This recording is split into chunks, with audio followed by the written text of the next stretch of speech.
You are very welcome. Day 3, final day.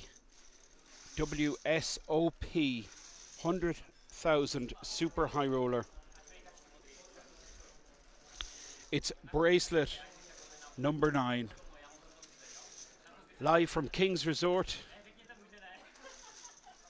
95 players ponied up €100,000 to play this prestigious event, and now we are down to just 8 remaining players.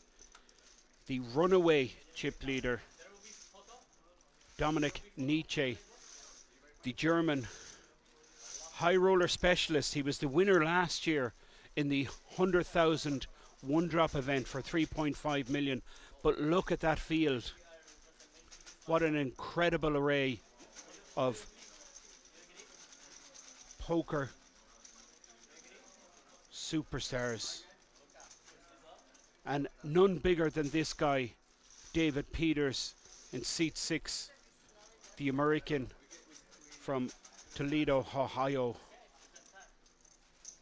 Just playing a little above average, about 30 big blinds, 15, little below average, about 15 million.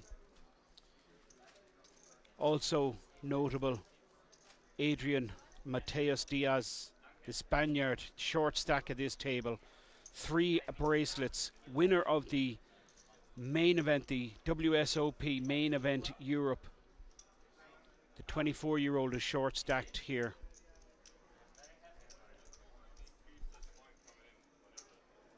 Second in chips, Mikita Badzikowski, playing 32 million.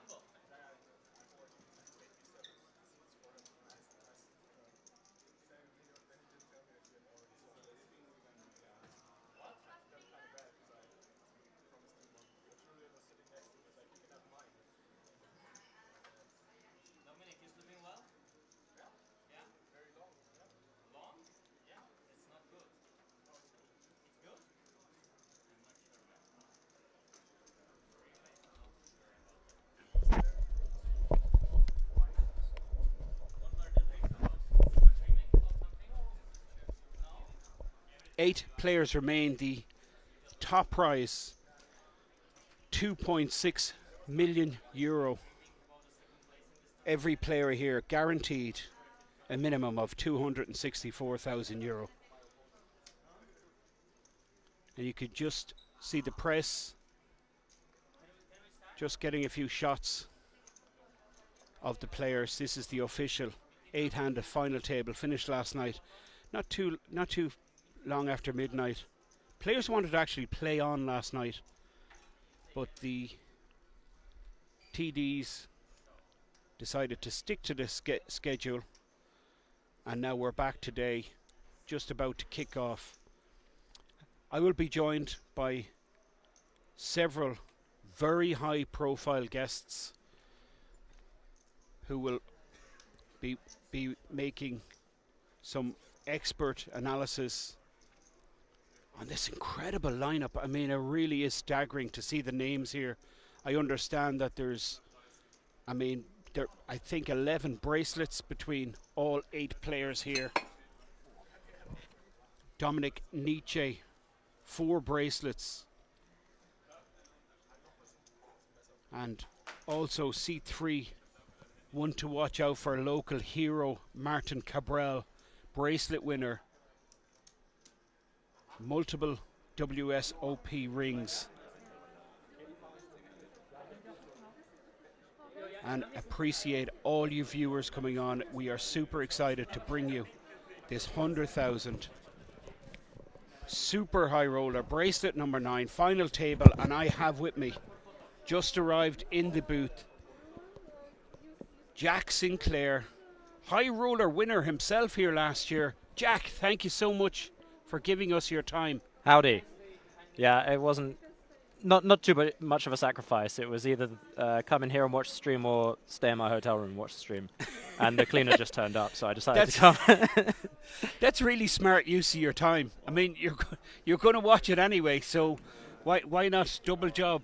Really smart kid, this guy, 27-year-old from the UK. And what a run this man had. I mean, you got so many fans after that deep run at the WSOPE, Jack.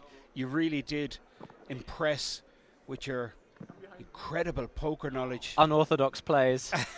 I mean, I think it's a potential lack of poker knowledge that contributed to that. Yeah. Absolutely not. And this is the picture, and look at Cabral just pushing his way into the middle. It's quality stuff.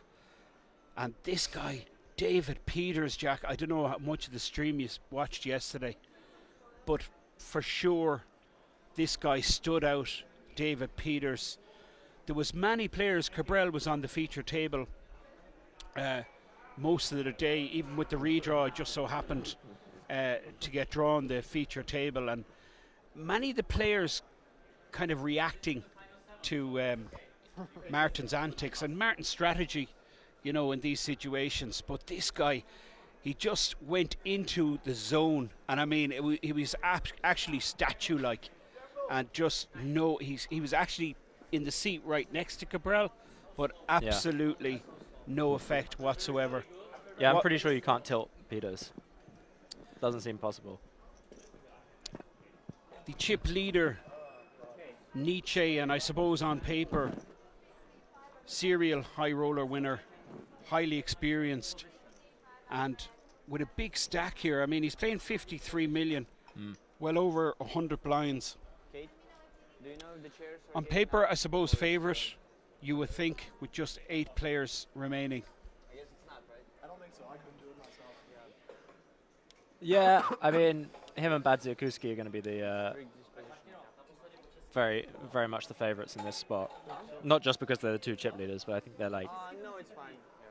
2 of the best high roller players. And both players in really good form. I mean, particularly this player from Belarus, Badziakuski. He's had some year the last year. Yeah, he won the Super High Roller Ball. No, not Super High Roller Ball. He won the Triton 250k or something in Korea. I believe he won back-to-back events. Really? Yeah. Triton events, yeah.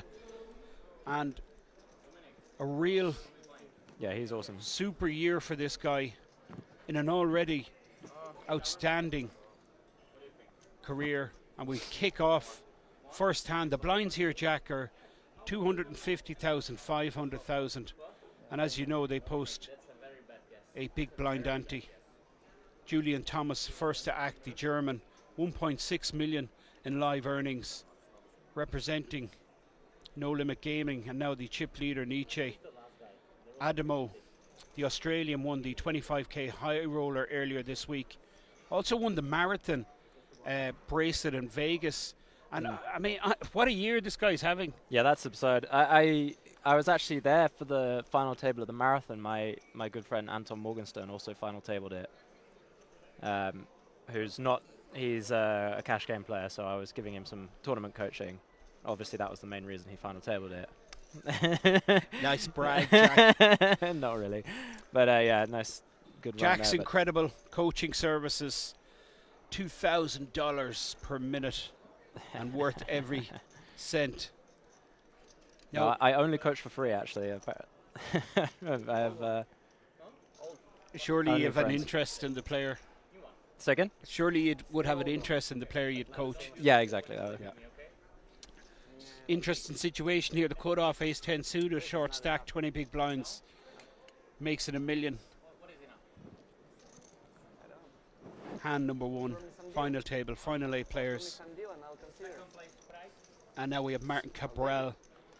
Yeah, it's actually Adrian Mateos has kind of an interesting decision in the cutoff with 20 big blinds.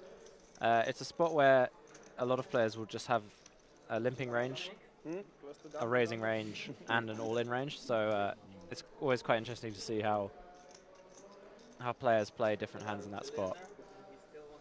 I believe ace-10 suited you can do it all three with. On this occasion, the million raise first hand, players just settling in. They were here till about 12:30 last night, and interesting, David Peters on the button there, not opting to peel a flop with the Jack Queen. But now the chip leader, and I suppose we can expect activity coming from the big stack Jack. He does have a massive chip lead. Yeah, under normal circumstances it would be a slightly loose open, but with the chip lead final table it makes sense.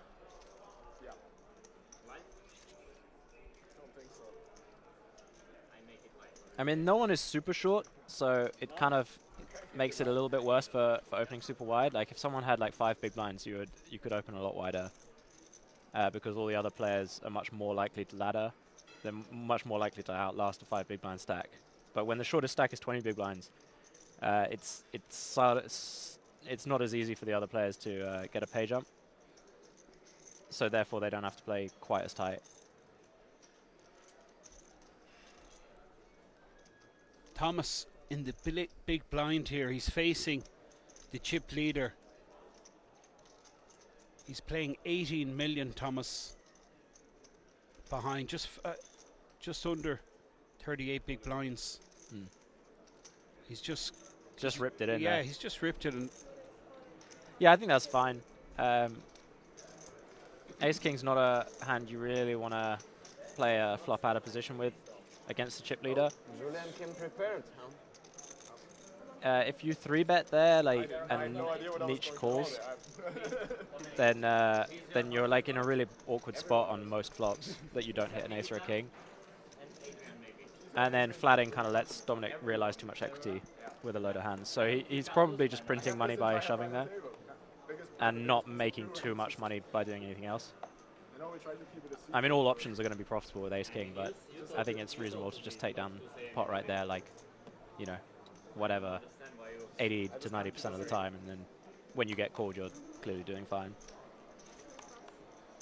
in addition to this, he's kind of sending a message out as well to the chip leader, just ripping in, showing he can put in 40 bigs on his big blind, and just sending a signal there to the chip leader, who may be getting a little bit funky opening. There are some players that would literally never shove there, so it does have an impact for sure.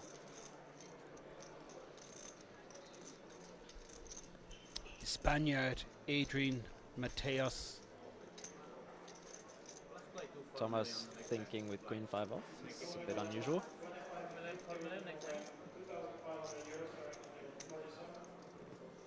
The short stack, third hand. Second time we've seen Mateus open. He does have the ace queen off. Makes it $1 million. And Do you mind starting first? defend for sure here from the chip leader with the king 9 of spades. 2.7 million in the flop. And Nietzsche has outflopped the young Spaniard.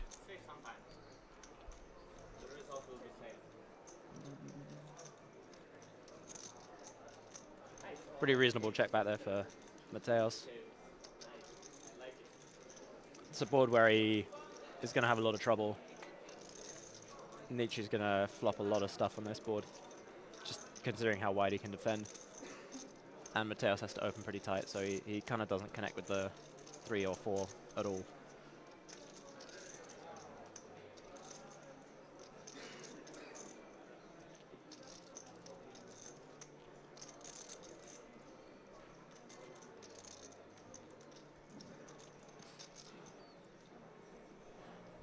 Yeah, Dominic has a pretty clear bet here. He has a very strong hand, given the situation. And he can't really expect Mateos to start betting too much now on the turn. Tough spot for Mateos here. Does he peel a card with his 2 overs? Or does he just surrender here, given the stack size he's playing? Well, I think Mateos, given the stack size and the board, and that he's playing against chip leader, I think he's going to check back the flop with a lot of strong hands, like a lot of overpairs. So I think ace queen's actually one of the worst hands he can have. I think, and he should also have stuff like Jack 10, you know, which maybe opens and then checks back with nothing on the flop. Now has an open ender, so he's not going to have too much trouble finding hands to call there on the turn.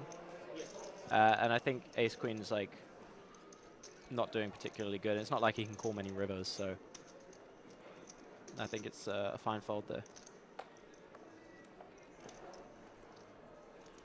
What is this? It's Andy? Yeah, we'll put it to the... Yeah. Julian Thomas now on the button.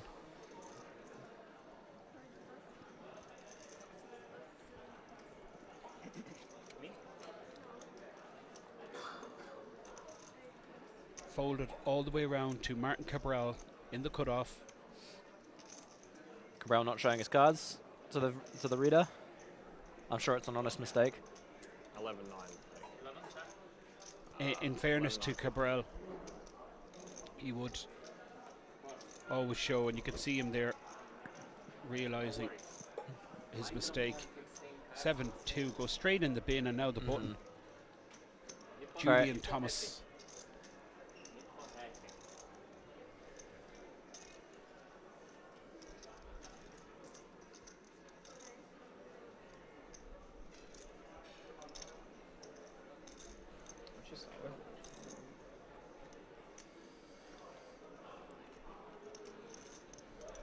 Adamo, one of the other shorter stacks at the table, Jack, started the day with just 12 million.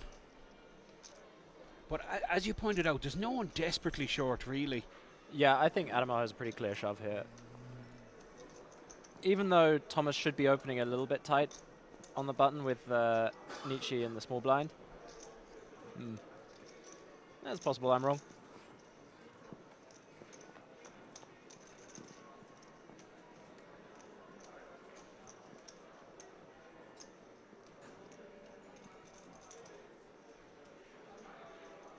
Adamo has missed this board. Thomas, the flush draw, in position now. Does he take a free card, Jack, or does he continue to apply pressure here to the shorter stack? I think for sure both is fine. Bet or check here. The good thing when you bet here is that you can easily call a check raise. Your hand is just clearly strong enough for that. And also, Adamo is just forced to play kind of straightforwardly against this, given the situation. Like, I don't know if Adamo is going to be hugely out of line here. So, I quite like the decision to bet here. Adamo has just a lot of simple check forwards like this hand.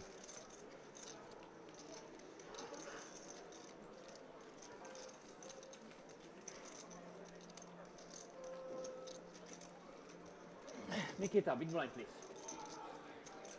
Play very good, but very slow. Dominic Schule. Dominic Schule. Ay, ay, ay, ay, ay.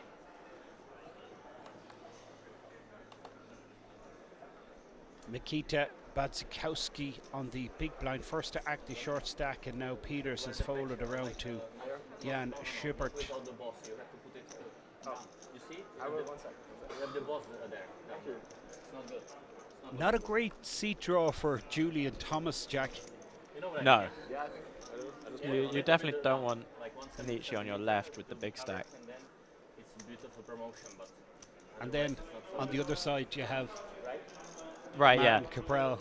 It's a shame that they don't let you wear earphones on the feature table, you didn't on the study TV marketing, table. No, not at all. I don't think they stop you from wearing earplugs, though. You? I don't know. What do you study? That might make sense to... Nothing? Oh. now it's too low, actually. Now it's too low. Is it 1 million? No, seriously. Perfect. You are true profit. You are profit. I studied marketing. True profit. Huh? I studied marketing. No, you didn't. You studied marketing? Yeah, of No course. way. What do you want to see? I don't see stacks on the back. Like, what is it? It's 4 What of did you 20. study then? Well, you me too. I started economics. Really? I mean, he could let this go, Jack. He is suited 8-3. I feel it's one of the hands he could release. Well, the thing is, like, he's going to be assuming that Thomas has a slightly tighter range than normal from this spot. But he also knows that Thomas isn't going to be a player that's going to go, like, really tight here. Like, he's not going to massively over-adjust to the final table, as some players might. But the good thing about defending is that he can kind of, he has the opposite to what we were saying about Adamo in the last hand, is that he can mess around a lot post-flop and put Thomas in a lot of difficult situations. Both players playing the same stack size, and both have hit this flop. Julian Thomas, second pair. It's an action flop. Thomas can bet or check here again. I guess he's feeling aggressive today.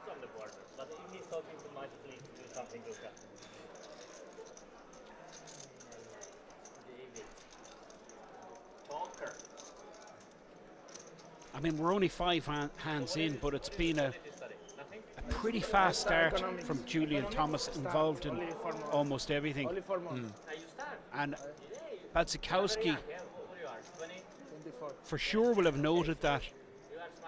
Just flat calling here with his diamond draw. Now the 10 of clubs gives the good shot straight, along with second pair ace kicker to Thomas. It's good to try to know new things, you know. That's very good strategy. You don't like new information? I do. I love it. Check back incoming Information. from Thomas. Yeah, I don't think betting makes much sense here. Not really getting much value from too many worse hands, like Queen Jack and Jack 10. I guess Ace 10 as well. German, Deutsch. But it would be a pretty thin bet. Berliner. No, I'm not. Where are you born? And now a pretty interesting decision for Badzikowski. Like, he has What do you say? a pair. It's pretty unlikely to be good. Southern Germany. That city. Like close to Munich? You know, Trier? Thomas could have bet something like Ace 9 on the flop. And just be giving up now. It's pretty unlikely. You don't have any job? Just go and look at Lucas' job is to make my It's life. quite hard for Badzikowski to have nothing here unless he has like a flush draw that didn't hit something. So what is the But there's not even that many of them left. Trier is right next to Luxembourg. Luxembourg? Next to Luxembourg. But I think Badzikowski can probably just bluff like By car. a 6 and flush draws that miss How and long probably to have travel enough. here by car, I'm asking. Oh, to come from there? Yeah. I have no idea. Ah, you don't. I was just born there. And where are you living now? Edinburgh. Uh-huh.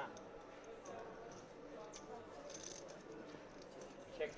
Car didn't help. I had to take the plane. 8. Ace queen. Nice play. 8-3. Suited or offsuit? Badzikowski missing his flush draw. Thomas Was it suited, please? stacking up again, I don't remember. Ah, you don't remember. up now to almost 50 big blinds. What? This? Sorry, I 33 put million. together one type of the hand. 1 second. Was it I suited? don't understand where all them chips I came don't from. know. We started the final table all with these 40 crappy big hands. blinds. I don't remember if it was. Hey man, I think we So are I only think two we guys might who have a play mistake with the poker. graphics, but That's what I think. we will address that for sure. Maybe Adrian, maybe. When he is not crazy, which is pretty much all the time. Welcome, Dilar. How are you today? 9.5. Oh no. How are you today? Dilar? Good, thank you. Anetka, it's polite to say hello to Mikita. Say hello to Mikita. He's waiting for them. Can you please say hello to Mikita or not? This is ridiculous. Such a big tournament and no hello to Mikita. Mikita, I think she doesn't like you. No wonder, right? No wonder.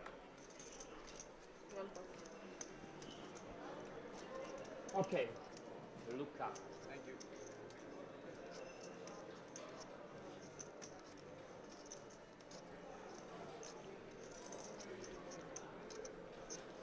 See Cabral with the laptop, and it looks like the stream is up and running there. So this would be a pretty loose open for Thomas. I'd actually sort of like it like as a spot to go looser than normal, just because he's been involved in so much that it's like a spot where most players will tighten their opening range, you know, just because it just looks like they're playing too many hands. But then the next level is like actually everyone else is going to think he's playing tighter now, so he can actually open a bit more. Especially after he just shows down ace queen. Like, and no one's going to expect him to be raising light. I kind of like it as a spot to raise light. But ace 7 off still would be very light.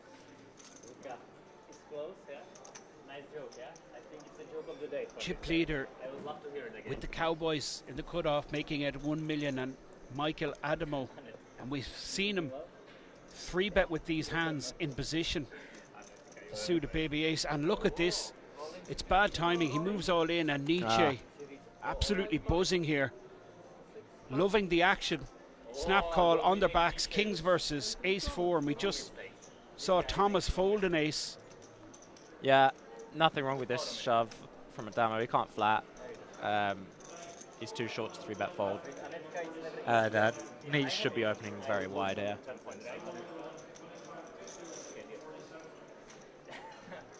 Unfortunate for Adamo, but he still has outs. Oh. Yeah, incredible flop. Ace in the window. But set of kings for Nietzsche. No hearts. 3. Gibt's da noch irgendwas? Redraw oder sowas? Good game. Michael, you wanted. Sorry. Yeah, You wanted Hey, Michael, you want to go play the main? No, I'll play tomorrow. Yeah, I'll just message you after this or whatever. Huh? Well, You wanted the ticket from. yeah, When do you want to start? I'll play tomorrow, so you can do it. Oh, okay. Yeah. Can I just write it in your name and you can. You're obviously. Do you need an? Michael Adamo. I What don't an think so. incredible I'm 4 gonna or ask 5 them. days of poker this man has I know you Yeah. played. text you and then. I mean, he won the 25k final table with this. It's not bad. And you Not can bad. just hear him conversing with Julian, saying he's going to take the day off, he's not going to play the main. He's going to jump in tomorrow, and just to let you viewers know, That seems reasonable. late reg available all day for this An ace. WSOPE bracelet number 10 main event. 10,000 buy-in, 5 million guaranteed, Yes, I fold ace. and players can reg up to the start of tomorrow. Is that right, Jack? What, in the main event? Yeah, No, it's 4 levels of day 2. 4 levels of day 2. Yeah. So day 2 starts on level 7, and you can late rage Guys, until this was a tight fold. level 11. World class vote by my boy. I kicked you under the table, huh? Expect to see all of these players Until you folded. in that prestigious WSOPE main event. 10,000 buy-in.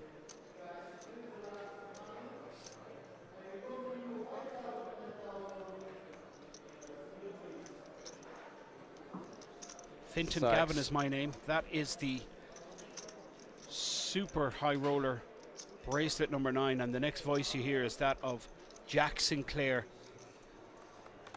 Howdy. Nietzsche again here, Jack. I mean, what a situation for him. Yeah. And you see Mateos just folding Jack 9 suited there in the small blind, having to tighten up a little bit. Could actually make an argument for shoving there.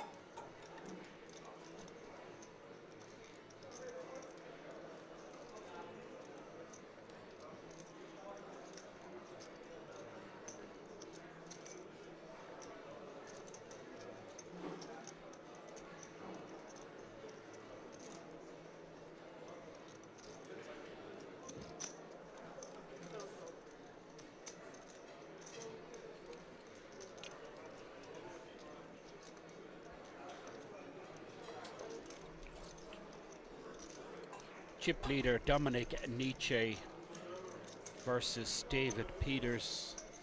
Peters connecting with the queen on the flop. He just wants to get to showdown here, Jack Peters. Yeah.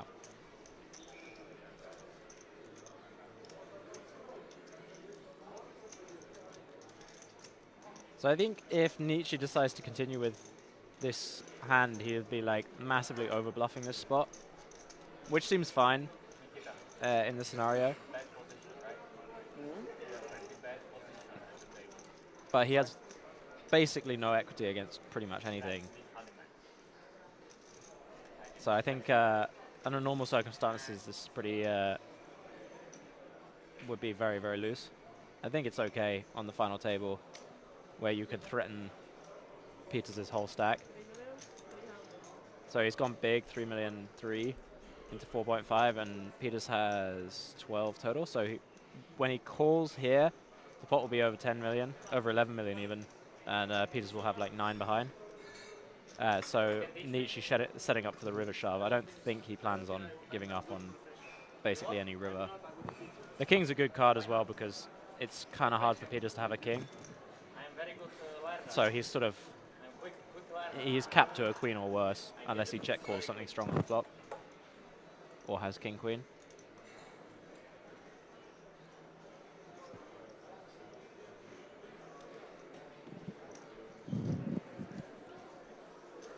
Or king 5 or king 3 suited obviously.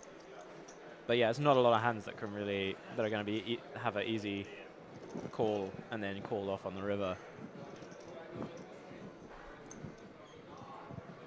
This is the main consideration for Peters. It's a 3.3 million bet now, but what's going to happen on the river? Yeah, I mean, Peters sort of has to decide if he wants to like call it all off here on the river. I mean, he can, you know, fold some rivers, call some others. This is a really not a great card for Peters.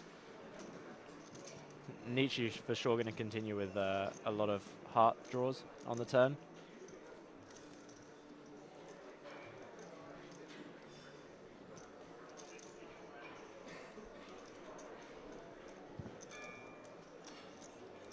Interesting hand yesterday at Nietzsche versus Peters, and similar situation, and Nietzsche opted to go for very thin value on the river, and then Peters jammed, and for sure this hand is going through Nietzsche's mind.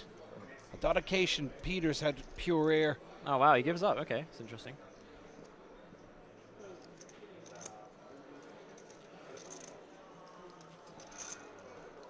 Very significant pot, Jack. Chicken, chicken, done. Chicken, chicken. You go all in, you win. This is the baby. Only 3 barrels working with it. Yeah, I'm actually pretty surprised that that he took such a wide barrel on the turn and then not on the river. That was the mistake. Got it. Yeah, this poker is a very difficult game. Very difficult game, this poker, right, Anatka? Okay. Cards. And you bring me so much good luck. Please take a little bit away. Action now on Justin Thomas, the German. I believe it's still on Cabral. Oh, Cabral, yeah, just folding out. I will take care here, okay? With Adrian. He's like my second. Okay? Nietzsche in the hijack with King Deuce will fold this. And now action around to Badzikowski with the Queen Jack in the cutoff. Clear open here, Jack. So bad. So bad. Yeah, I think Badzikowski has to open here.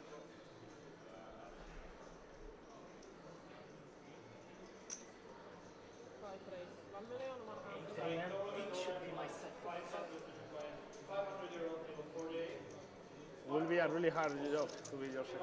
Huh? Will be a really, really hard job to be your second. Why? I don't imagine you as You a, think as I a, have high as a demands, boss. yeah? I have high demands, but it's people love to Could be, cooperate with me. could be really hard. People love it. I think you would enjoy it a lot. Peters, somewhat interesting decision here. He can flat or 3-bet. Possible. You are a smart guy. Now you I mean, I guess he could fold as well even, maybe but better. I think that would be the Dominic, worst I option. think he's lost, but you have great potential. Lost. What do you will be doing in 10 years? Still playing poker? I don't know. No. I hope not, man. What will you do in 10 years, Martin? What are you going to do in 10 years? In 10 years? Yeah. Pretty much the same what I'm doing.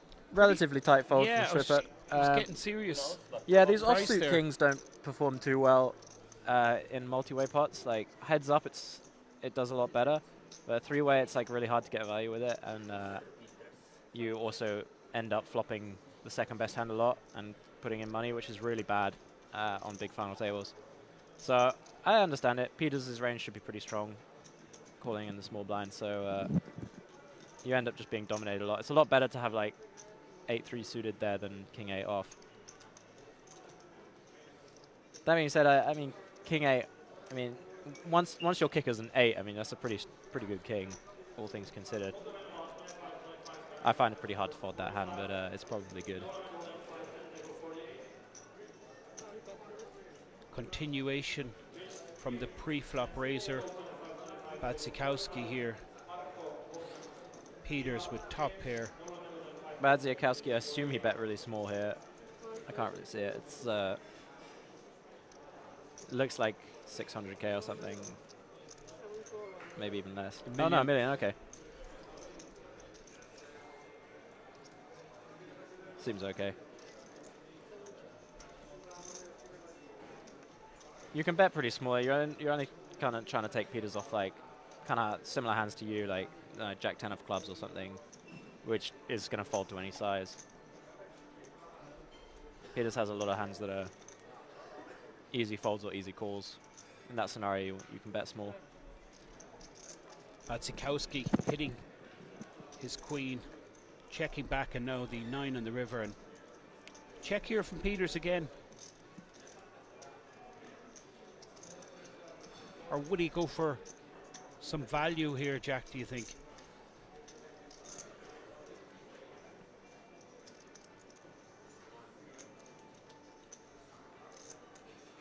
If he bets, he's like trying to get called by a queen, basically.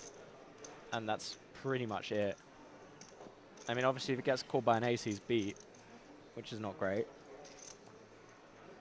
So, I mean, I guess Badziakowski could also have 10s or jacks or kings. It's a pretty narrow range to be getting called by. And there's also a spot where Badziakowski might decide to bluff with some stuff. Like Peters can have a lot of like, well, he can't really have many 4s or 6s because he called the small blind. But stuff like maybe 7s and 8s, Badziakowski might try and bluff him off. He can also have king high.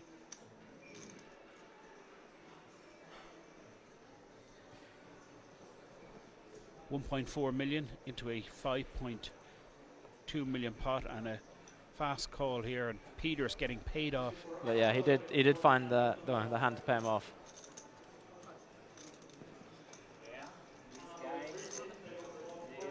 Stellar start for the American. No idea. Up to 45 big blinds now. A real potent threat to all these other players on the table. David Peters, what a career this man has. 26 million in live earnings. Number 11 in the all-time money list. That would be great. That would be very nice. Success. 600. And for sure one of the more experienced players at this table, Jack. Who? They all are. I mean, they're all super experienced. There's no fresh-faced youngster in the mix. No soft spots. Everybody happy.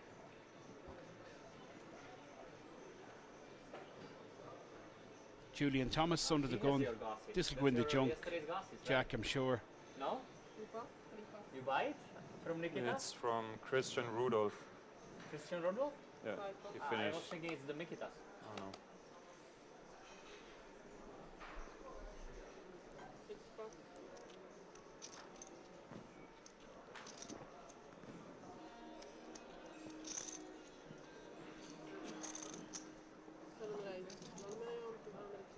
Folded around to Peters on the button with the Jack 4 suited.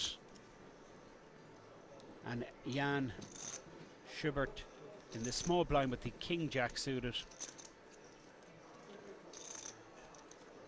Schubert can go either way here as well.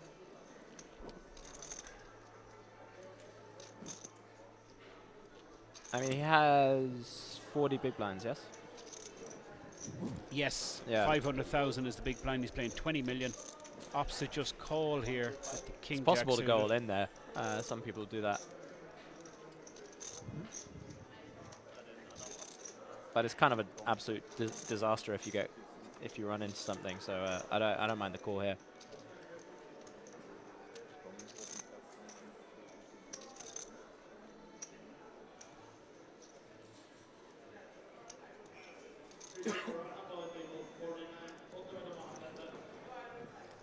Big blind, Martin Cabral.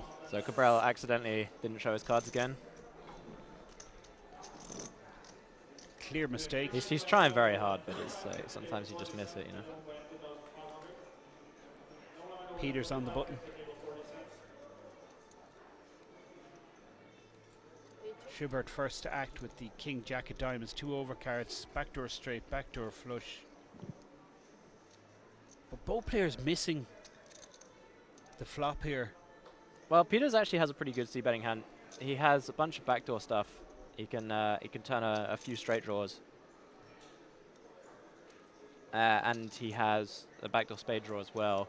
He also blocks Jack 10 effectively, which is good. So I kind of want to see a bet here, probably a large one as well.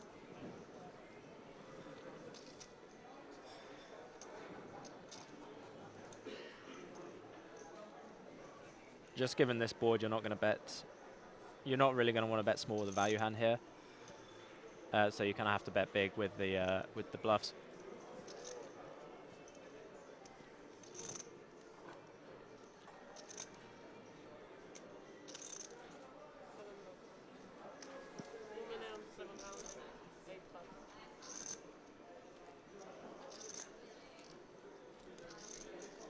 And he does indeed bet large. What was it? See bet fold? Peters up to 26 million.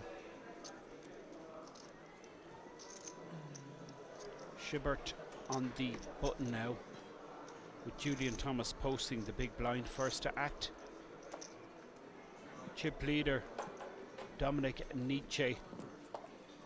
Small blind? Again? Every hand or?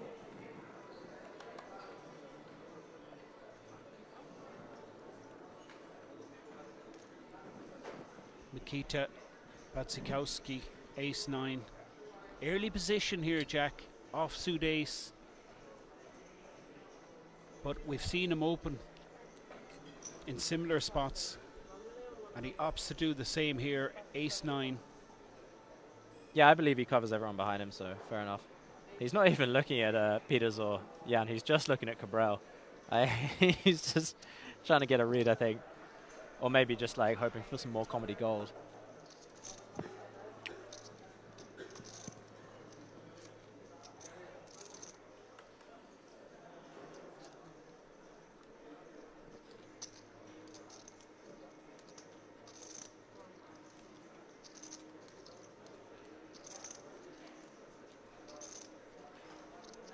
Cabral also forgot that he has any smaller value chips than the 500k.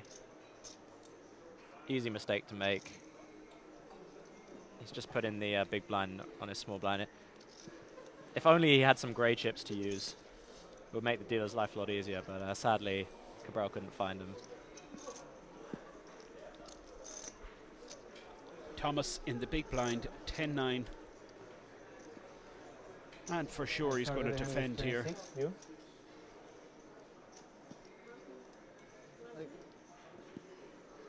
I could change. So let's go. Oh, he found them. There they are. And now we can play the hand. Yes, roughly. Just 100.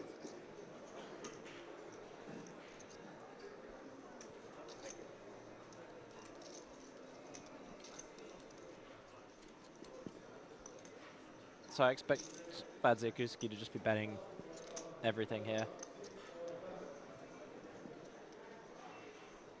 It's hard to hit Queen 8 deuce, rainbow. I imagine Thomas will probably check call. I quite like Mikita's card protection method. It's just kind of like buried it, like sandbagging. No possibility of The dealer cannot get those not a cards. chance. Yeah.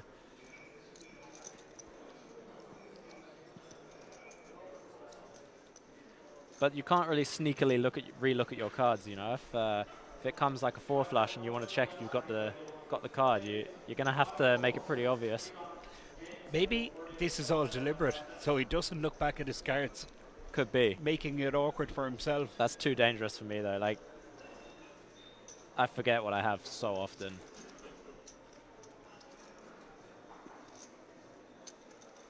I played a hand recently. I can't even remember. Wow, that's a nice turn card. Really nice. The nut straight for Thomas. And Batsikowski with a good shot straight.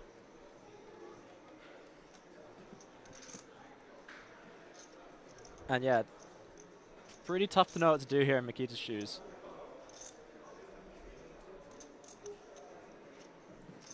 It's very unlikely his hand's good at this point, but he has, you know, decent. Yeah, I mean he could be good here. It's possible, but it's also quite hard to get Thomas to fold much that check calls the flop. Like all of his straight draws have connected in some way with this card, and then a lot of his pairs like also pick up a straight draw on this turn. Like if he has like 8, 9, 8, 10, he can't fold those now. And obviously like Jack 10 has a pair now. 9, 10 is a straight.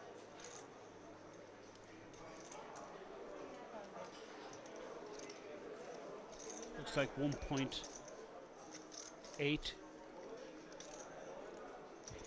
That's a huge bet. It's 3.7.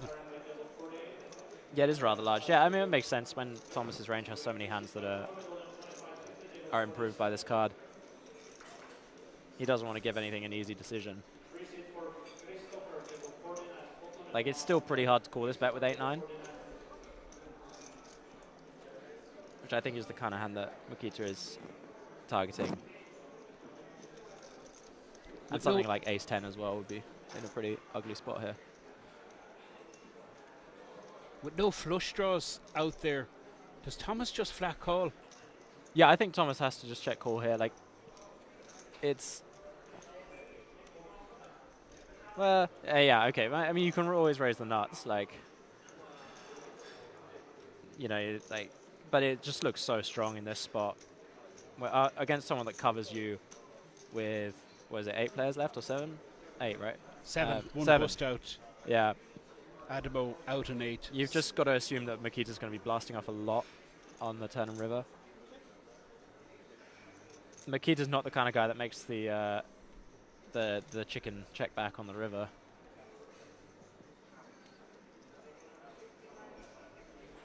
And on this run out, Mikita has a really good hand to bluff. He's got the... I mean, the ace isn't that important because it's not likely that Thomas has ace-10 by this point. But the 9 is really useful. Mikita has way more ace-10 than Thomas does. I mean, Thomas might have no ace-10, so makes a lot of sense. And this, in terms of sizing, it makes sense to just put him all in, which we might see. Would be a pretty big swing for Mikita, because Thomas will obviously call. 12 million in the pot. But it's just so hard for Thomas to call with worse. With like, even fairly good hands are going to have a really tough time in this river. But yeah, he might bet smaller. 8 million or so.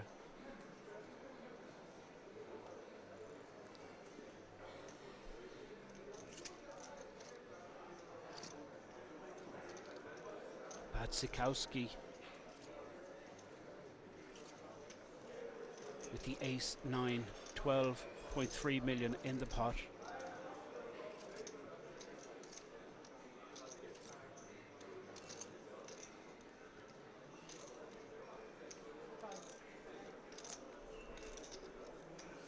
Does Thomas ever just flat call here?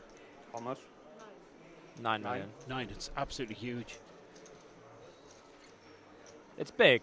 3/4. All in would have been huge. Yeah, I don't think you can raise here. And you can see, He's not even sure that he's good with the 9-10.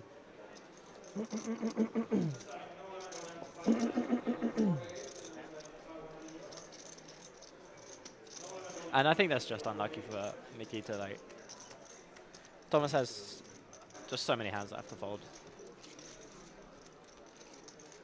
It's never easy.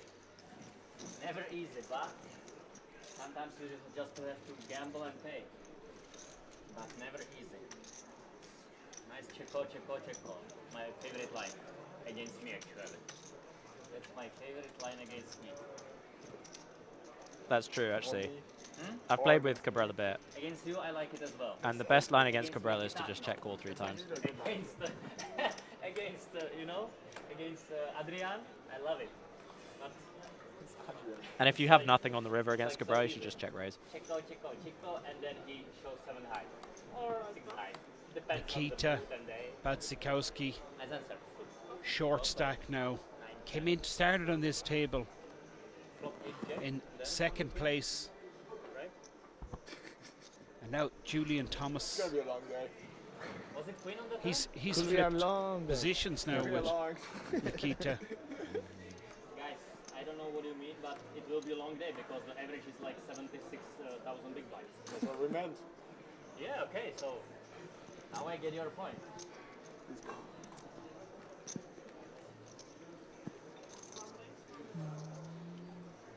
And sadly, Cabral's forgotten to put his cards over the reader again. Or got shot on the flop. I mean, he's just got so much to think about, you know. It's like,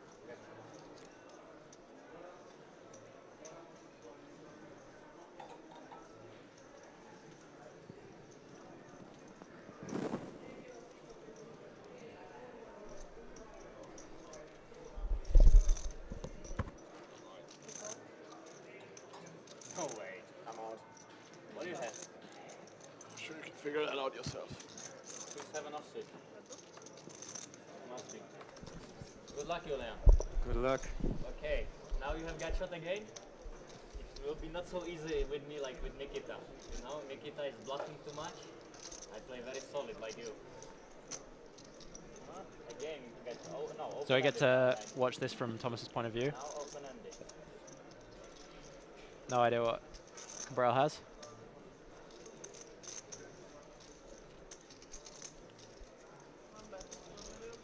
Nietzsche folding on the big blind. No 9-10. Nikita. And I think I played Martin it Cabral on the button. just awesome.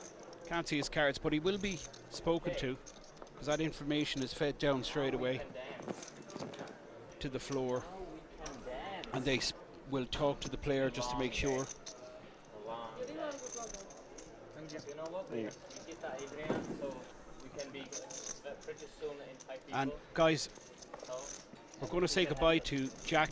Jack, thank you so much for joining us, A pleasure as always. and enjoy the rest of your day. Can you come back later, maybe? We'll see. I think I might play the 1K 6 max. So, you said that you start you know, provided I don't ship that, For fun. maybe we'll be back. And maybe even if you do ship it, maybe you pop in and tell us how you did it. I think it'll be late. But anyway, yeah, let's try. Best of luck. I'll be looking out for you, and I really appreciate you giving us your time. Thanks a lot. What a top guy Jack Sinclair is. Really good analysis there from the young man from the UK, and we'll be certainly watching out for him in the future. A little bit less lost than But me, but we have same good way, news. yeah. We do have You are what? 28? more superstars of the poker world en route to the booth here. This is the English commentary stream you're listening to, and right now it's the Spaniard Mateus Diaz I would be my new hero if I free bit. under the gun with the ace king making it 1 million even, Completely crazy table. and you can see Cabral folding out, and I promised you good news, and I can confirm we do have one of the good guys en route to the English commentary stream. It's a real pleasure. I'm a fan, a big fan of this guy. It's Ryan Reese, guys, from the USA. Ryan, thank you so much for joining us. Thanks for having me. What a gentleman. Why can't all the players be like this man, giving up his time? Ryan, how are you getting on in Europe? You've visited Europe a few times. Yeah, I came here last year for the same stop and had a little bit of success. And this year I've done pretty well again, so That's no correct. I complaints. seen your name in lights the other night. Yeah. 10k HighRoller champion, people. It's Ryan Reese for just a 200k day, that's all. Pretty standard stuff from the young man from Michigan, USA. And Ryan, this event, I mean, it's the quality of players, just to watch these guys battle it out. Some real interesting stuff. Yeah, they're all great. There's no weak spots at this table. I haven't played much with Martin, but I've played a lot of hands live and online with all the other guys, and there's no weak spots. They're all so good. Earlier, we watched Adamo, the Australian, moved all in with the baby suited ace on the button. Nietzsche opened, he was in the next seat. Nietzsche opened to the cutoff, and a ship with about 20 big blinds or so from the Australian. And fortunately for Nietzsche, he had the king's ace in the window and then a king. Wow. Rolls off. Interesting scenario here. Check raise all in, it looks like, Ryan. Yeah, Adrian can't do much there. Yeah, he's one of the shorter stacks at the table. Opens with ace king. 10-3-3 board, makes a continuation bet, and it looks like Nietzsche check raising all in, and he has a super stack, this guy now. Last year's winner here in the 100,000 one drop for 3.5 million. We know each other for what, 10 years? He may do it again. Certainly favourite at this stage, but can we talk a little bit about your fellow countryman, Dave Peters? What a career! Yeah, this he's guy has incredible.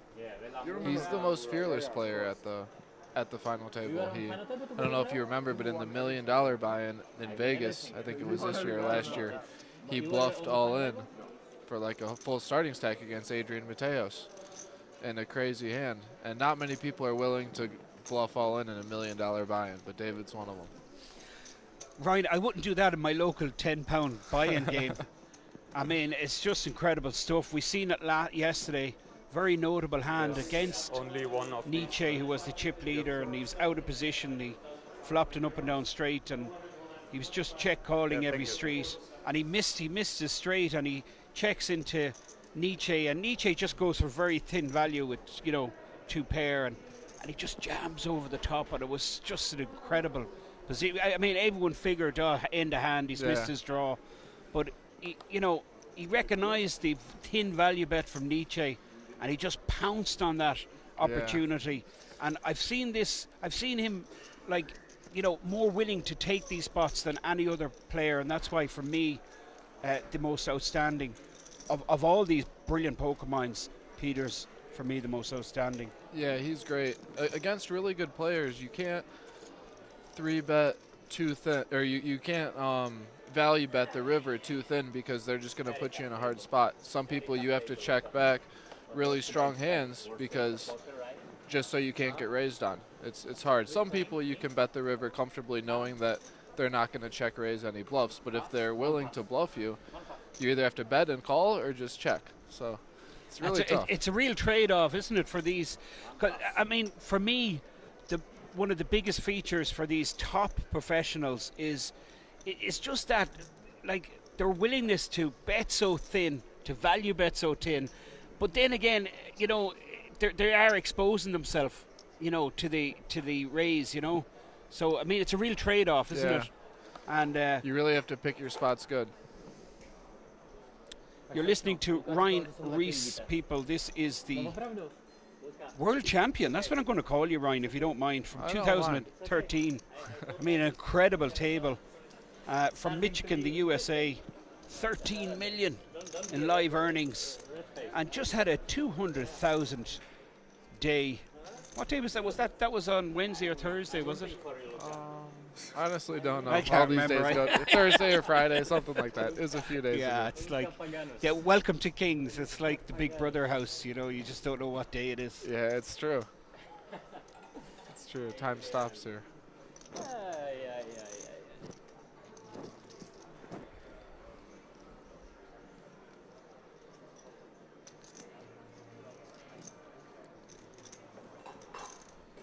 Peters defending in the big blind with King 9, fairly standard, but Thomas connected with second pair, and this guy, Julian Thomas, really strong start to the day. Involved in almost everything. Winning every pot today, huh? Seems just- like the strategy. I think we can Just play took a heads up. massive pot Let's from wait until Nikita. Yeah, I Don't saw hit that anything. right before I Until got in what? the booth. Till I don't hit a thing on Ah, top of so club. you are the big hitter today, like So Nietzsche's. far. It's a good So strategy Adrian's to a hit short every pot stack, as it looks well. like. I like Yeah. it, By far. right, Dominic? Yeah, Adrian I think and it's totally Nikita both worth. short. Totally Adrian, I worth believe, the about effort. 8 million. Blinds are, 500k. big yeah, blind. they're going up now to 600k after this hand, I understand. Wait, did you see? No, I didn't see, but it was Don't pretty turn the close. card again. He can't see that. You didn't Uh, see it. He was so close to see It was it. really Okay, close. But he showed. Sorry, You guys. showed. You showed her. Yeah. So. But you know that you shouldn't do that, right? Like. I You're pretty funny. Last days you were pretty funny, but that's just out for of line. sure, I didn't open for player, for sure. Yeah, I know, but you know that you cannot Okay, show so her I as well, and that apologize, she okay? has to turn it over. So. I apologize, okay? Okay, fine. It's all good, but all good. it was zero chance he can see that, zero chance. I shouldn't do that, you're right. It was a great fold, though. Yeah? No mistake? You are in very good mood, yeah, after winning every spot. I love No, this. I love this. Adrian, he's in good mood even if he's bluffing like a crazy guy. I mean, you mentioned, Ryan, you didn't play much with Martin Cabral, but did you get to play with him on this visit, this trip at all? I have not this trip, but last time I was here, about a year ago, exactly a year ago, I played at his table a few times Okay, so Yeah. you're familiar with his style. with his antics. Yeah, I'm not a big fan of just talking Yeah, nonstop. yeah, and, yeah, for and sure. being like for kind sure, of yeah. annoying, but that's him. If he wants to do it, he can. Definitely don't show people your cards. Show the dealer your cards. That's just, I don't know.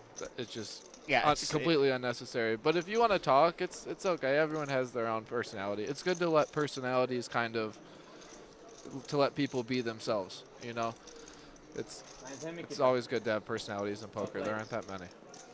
I like the blue chips in the play. Good summation there from Ryan Reese, the USA-based player, visiting Kings for the second time, the winner of the 10k Double up. HighRoller one-day event, former WSOPE champion from 2013, Ryan. And how fast the years go, it's incredible. That seemed like just the other day. Yeah, it really did. Time flies. Thomas on a bit of a heater, Ryan. Really on my big blind. Yeah, he's getting good cards.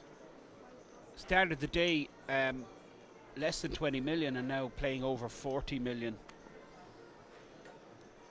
Ace-9 suited under the gun and he takes it down, and things going very much according to plan for this guy. Aces?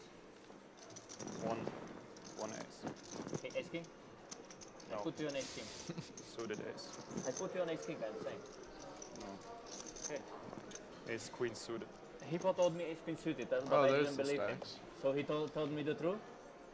I told you the truth. So No, short stack. Hippo told me ace queen suited, but I Adrian. didn't believe This him. is just going to go on 11 for a long eggs. time. You would not know. Yeah, they're pretty shouldn't deep. believe anyone in poker. Hippo told me ace queen suited, ace king of diamonds. So That's what he Nikita told me. But I don't believe him, it's all on fuckery, 20 guys, to bigs fuck me. and Adrian, who you're just going to see fold out. Yesterday, Just he playing tried 11 to big let me vote blinds. against Adrian. He told me that he has But I'm told the blinds are due to increase in, I believe, the next hand. and gamble. But right now they're 250, 500,000, and it's David Peters from Ohio with the 8-6 of spades in the cutoff. Yeah, I know. He's former student of economics, so it's okay. 1-1-50.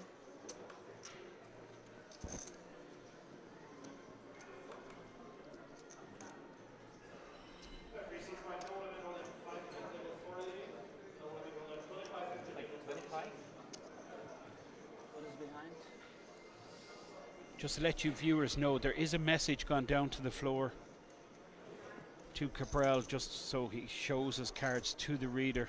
Has he not been showing them? It's happened 3 or 4 times, and I think it's. I don't think. I Okay, genuinely let's play don't some believe it's Joker. intentional. Nietzsche is not there, so I can win the pot. Yeah. It's pretty easy to put him No, on the every spot. time you are So not I in the don't know. pot, I feel like favorite.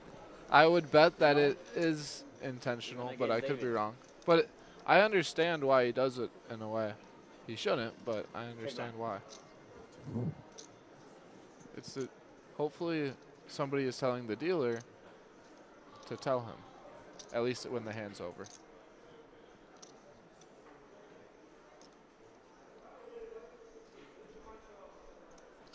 Action on Peters, who checks back here. Check line. Now the good shot straight for Peters.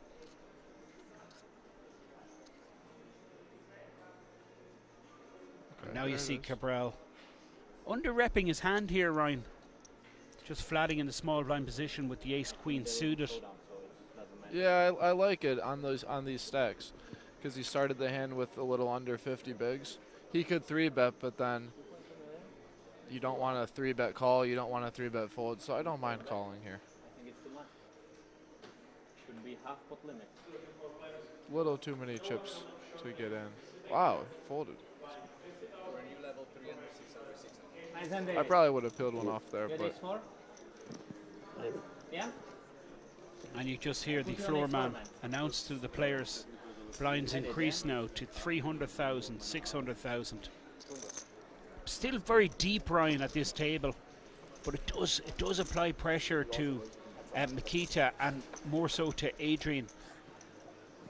yeah, Makita can't do that much because Adrian's a lot shorter than him. You can gamble So now. if Makita were to bust, I don't know exactly what the payouts look like, but if Makita were to bust before Adrian, But he's cross, so it would be a pretty big mistake. Next payout is 331,000 for 7th, and then a 100,000 pay jump to 6th. So 7 players remain. 331,000 for 7th, 430 That can't be Actually, you right. know for what? 6th, It's not good to promote it 5th, here, yeah, so it's okay. 400. Oh, That Which can't play? be right. well Which spotted, play? sir. Nikita? Yeah, that's why we have time to talk. Aha, okay, then we have incredible enough time. He played Ryan, very we good, need you in here more often, sir. very slow. Oh, right here. 430, 570. 574, yeah. There it is. What is it? Ah, blind bigger, yeah. Okay, there we go. One pass. So payouts, yeah, 331 for 7th, 430 for 6th, 575 for 5th, 790 for 4th, and then top 3 all guaranteed $1 million with 2.6 million for first place. This is too much gambling. And now we see first position opening When you make so with this small stack blinds, size. people don't play responsible, so it's Ace not 10, good, he you gets know? it through. I think Yeah, it's you have to open there because he's under the gun. make higher buy, people play more solid, like Adrian's me a and lot you. shorter. We are the only solid Nobody can right? exploit Makita there. Like no one's gonna Gamble, 3-bet gamble. fold. They could call, Everybody gamble. but Maybe it's pretty unexploitable line, and it just looks so strong. He can open a lot under. He could open Jack 10 suited, King Jack off. He can open all those under the gun because they're 7-handed. It's not like it's opening under the gun at a full 9-handed table, but it still looks really strong. 12 together? The voice you hear is Ryan Reese, and some real good analysis here for this 100k super high roller. We're going to be bringing you all the action right up to the winner is awarded the 2.6 million first place prize along with the WSOPE bracelet. Cabral now in the cutoff. Hello.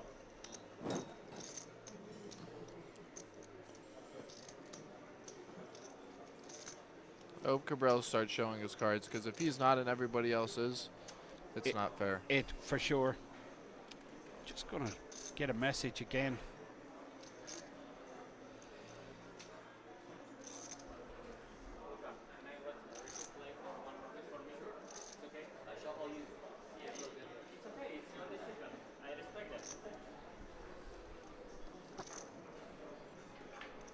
Message definitely gone through to Cabral.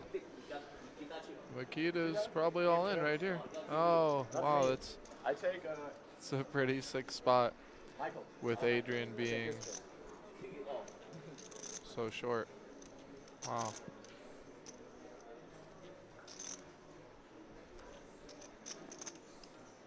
Julian's been opening a lot of hands. Oh, it's a really tough spot.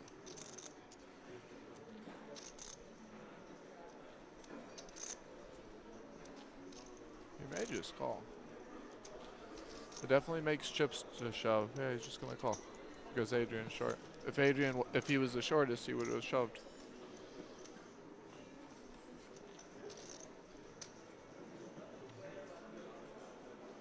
Makita's gonna play so perfect post flop that you kind of just want to keep everything in front of you as long as you're not making mistakes post flop.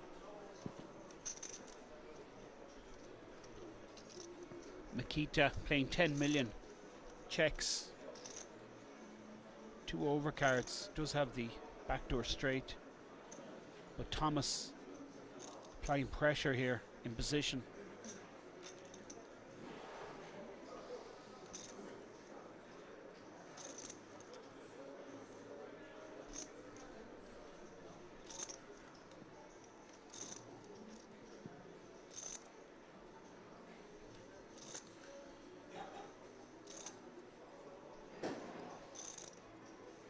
We're gonna see Makita call here, and Julian can't really bet again because Makita just has so many jacks, unless ace king or queen comes. He just has to give up. I guess if a heart comes, he could bet. Makita still has a ton of jacks though. Good card for Makita here. 10 on the turn, and Thomas, you feel, Ryan, you called it, he has to shut down, doesn't he? Yeah, and he could actually beat some with Makita's hands. He has a little bit of showdown value. If you bet here, you're just betting way too much though.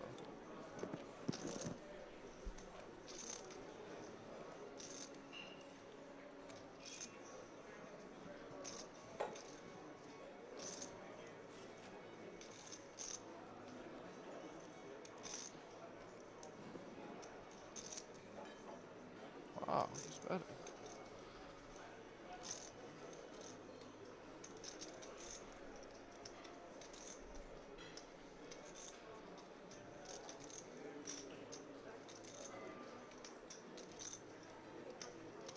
And it works.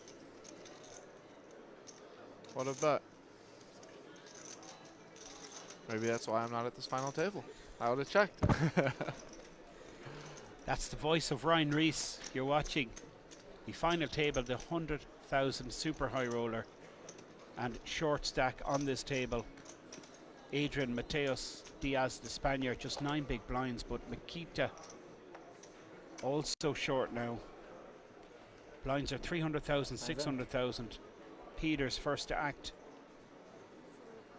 Suited king into the muck, and Jan, the German, folds, and Cabral again, the card's not been read, and now it looks like the message has got through loud and clear.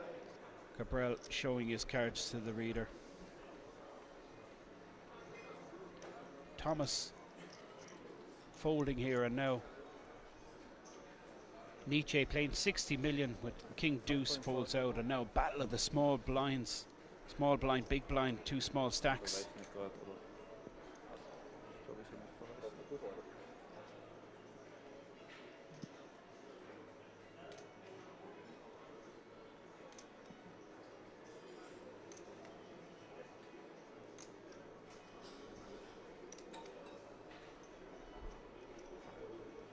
Significant pot pre-flop, 1.5 million out there. Good call. Very good call. Big straight. My 2 friends play. Huh? Really bad. That's not gonna be enough. For which one you are rooting? This one or this one? Where is your bigger piece? Nikita, I believe, yeah? Right? Dominic, Huge incentive, Ryan, I told you I with staked both of them. How's big that? blind where ante. is the bigger piece? 300 small blind, 600 big blind, then the 600 ante, 600,000 ante. So Yeah. don't answer me, huh? Particularly Yeah. for the short stacks, to I'm just You're my go for biggest that piece, aggressively, blind and You're my blind. biggest. No, I am not. Yeah, so they Don't lie keep to the viewers. the full ante I am not. no matter how many people are at the table. So if your head's up, it's still a full ante. Correct. So as it gets short-handed, All in you fold, you huh? need to be playing more hands One because left. you're paying so All much in against antes. Nikita. You're paying 1.5 million right now every Hold it 7 this hands. 4.5, yeah? Nothing And behind, yeah? Adrian only has, Thank you. what, 4 million, 4.5 million or something? He needs to pick a spot soon here.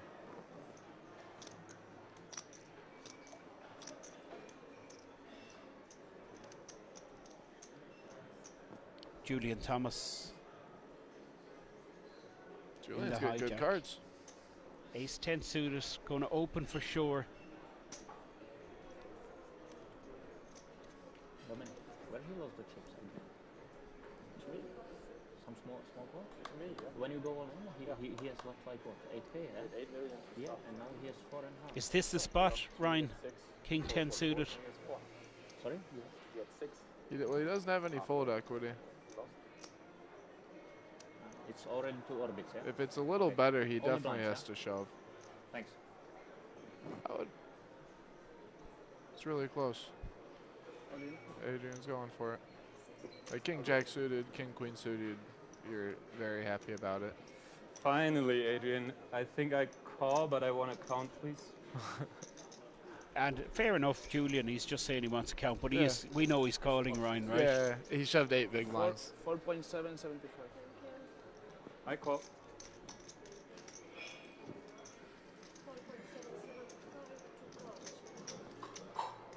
Mateus in bad shape, the triple bracelet winner, Adrian Mateus.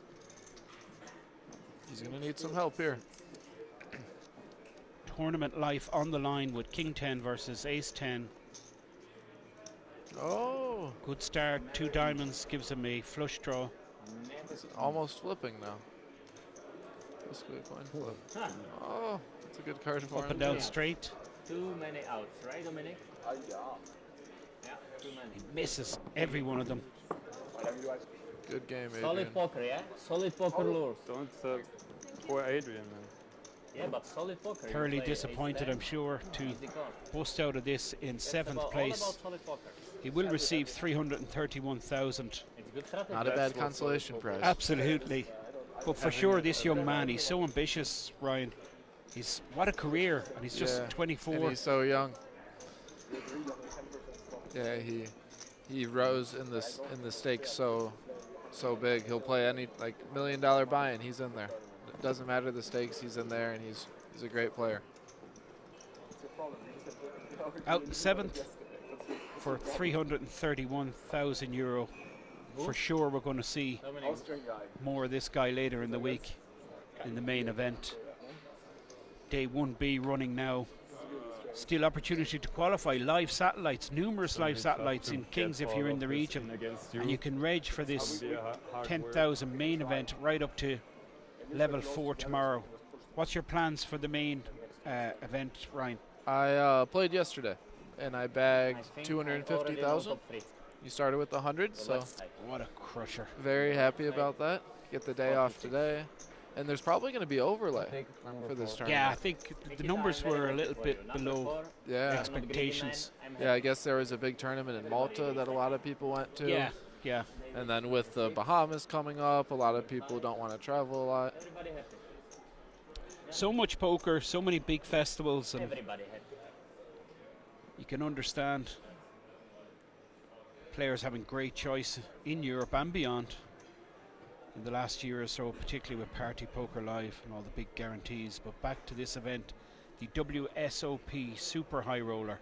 This event was 100,000 buy-in, and this is the chip leader, Nietzsche. It looks like he's going to 3-bet here. Julian's opening a lot of hands, and he has the chip leader right next to him, so Dom might put his foot down.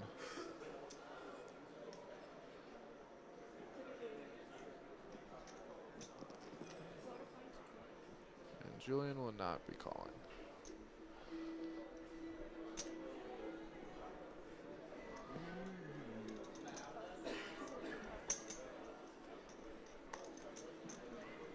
Jan Schippert I mean, folding it's out. just hard to push it all forward, you know. I mean, not We hard. better fold. Makes sense. What do you have, Dominic? Show it. Aces? I believe you. Queens. He told me aces. He has pretty good reads today. Well, I had the best trick. You said you had aces. You lied to me? Of course. Never liked No? Nikita, I don't bottom like of that lies. leaderboard. Don't like lies. We are now 6-handed. Adamo, the Australian, going out in 8th. And we just saw the Spaniard, Adrian Mateus, 65. You have 65? I think so. cash for Not bad, 331,000, but now it's not this bad. guy, Julian Thomas. Thomas, guys, it seems like he has a this is playable strong hand corner, every but hand. A don't super need to strong win every start to the day for him. Yeah. Let's something for Nikita. It's a good day to Let's pick something as for the day you're Nikita going to get please. really good cards. Nikita, Just the please. final table of 100k. King Jack, first position. And Nietzsche folds, You like Makita to raise folds, your and a TG on snap my big fold blind, from yeah? Peters. Early on. You Jan is going to fold out, and now see weak big blind and just going to have a little bit of a Thanks, huh? conversation between Huh? Cabral and Thomas. But beautiful glasses, better than Nikita. Always a little bit of a pony and cart show Very similar. when the action's on Martin Cabral.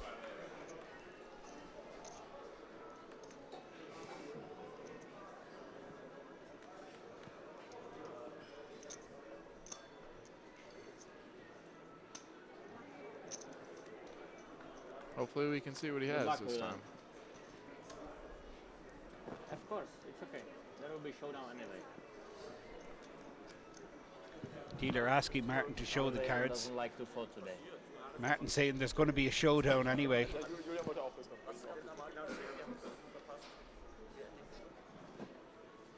Nice shoes, man. Der hat aber Very nice shoes. Check blind. Haben die Handschuhe, wo ich jetzt hier habe? Julian's going to bet.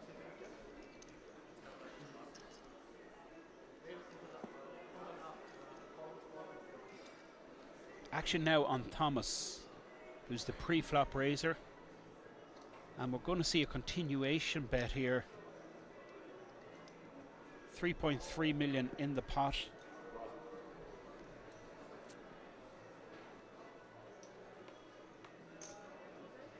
I said nice shoes, Julian. He sized up. Thanks. I like it. Okay, why you don't speak with me? You don't like me or what?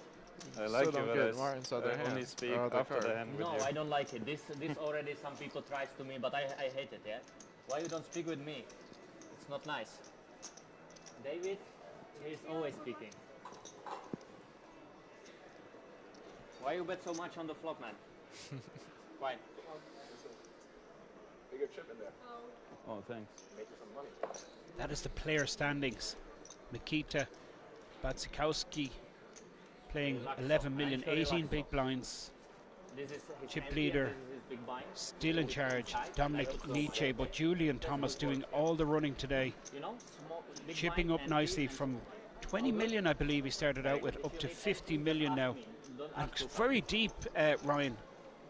Even the short stack still has a bit of breathing space. Yeah. was very helpful. 18 big blinds really isn't that short.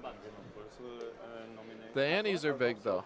Antes, like yeah. we were talking about earlier, so they will catch up with you. When are you bringing out bigger chips? And as you mentioned, even with a short-handed table, It's good. more players getting bust out and that ante staying the same. Oh, I love it. Finally, 2 card stack. It will be 2 Does cards, get yeah? expensive. David Peters in the cutoff now with the King 10. It's really useless. So impressive, this guy, and Yeah. what impresses need me 25. most about him is his table presence, his manner. He's Oh, his table presence is one of the best. His table presence is amazing. He doesn't lose focus. The other day, he final tabled the 10K with me, and I won a big pot off him, and he actually got visibly frustrated, and you never ever see that out of David. I was shocked. Let only Um, 500 in the But yeah, he's great. He's then it will be much definitely more one of the easy to best count. poker players in the world. No No doubt sense about to- that. No, no, no. No, no, no. 1.35 million with King 10 in the cutoff, but it's this man, Julian Thomas, the German in the big blind. Bring the double chips, double value chips. Dominic, you agree with me? And what's going through his mind here, Ryan? Is he thinking of playing back The worst, at Peters? worst out of the best. No, You are in not the with that best hand. group, but then you are the worst out of the That's best group, you know? that's a perfect hand to just call. Maybe if he had like, oh, he didn't raise, did he? Why No. did you do that? What was that? Okay. Flash on the ball. Thank you, Eli. Amazing job. Amazing job, this is correct? Almost like Luka. Top 100 WSOPE. Oh. Top 100. Action flop, top pair for Dominic, Peters, it's pretty middle good. pair for Thomas, who checks to the pre-flop raiser.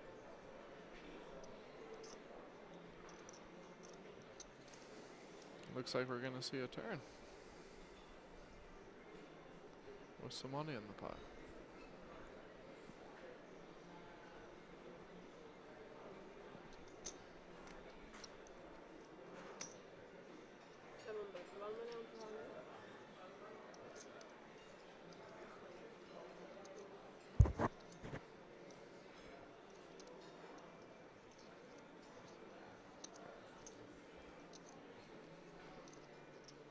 Peters, third pot size bet. Thomas going nowhere here, Ryan. Has the middle pair, backdoor straight. Yeah, and he blocks King Queen. Yeah, he's definitely not going anywhere.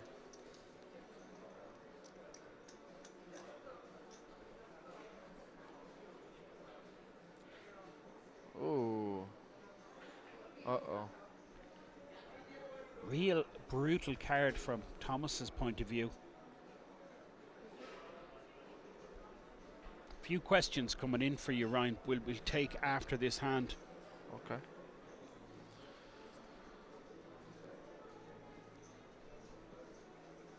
Thomas drawing dead here on the turn, but he's certainly going to pay off Peters on at least one more street.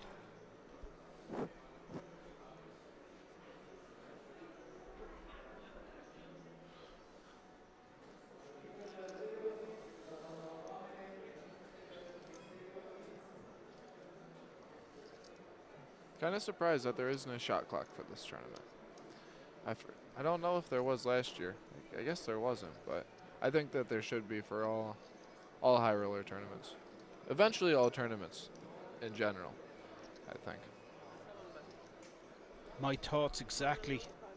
I think that's one thing in 5 years or 10 years or however long it takes, they're going to look back and people, we're going to tell people that, yeah, every person used to put in an ante every hand.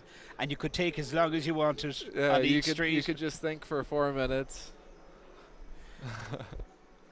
And the kids will just look in shock and horror and go, don't believe you. Yeah. Show me evidence of this. Yeah, no way.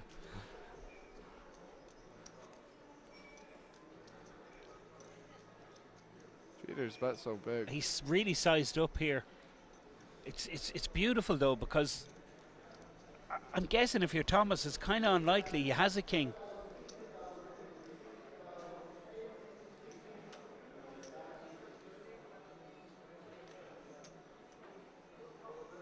So yeah, Thomas. Yeah, he can't really fold the turn. He'll be able to fold the river if David bets, because Julian has kings. So like Peters can't really bet 3 times without a king.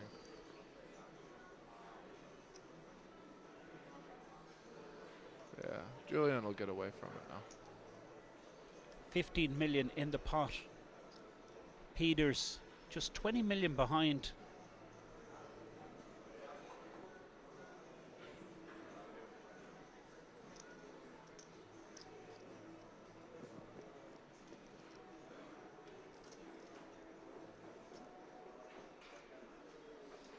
It would be kind of suicidal for David to bluff here when Julian can have kings. He can have all the kings because he defended the big blind.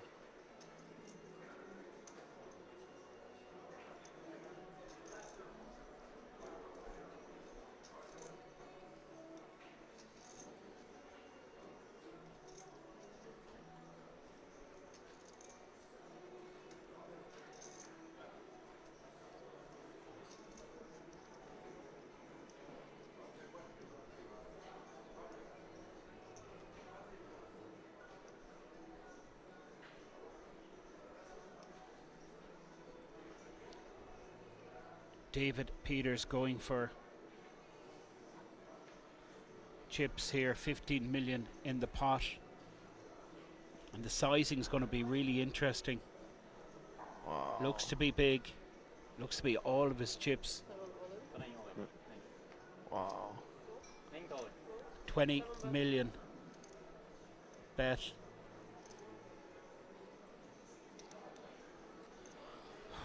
Yizer. I would have liked a smaller bet.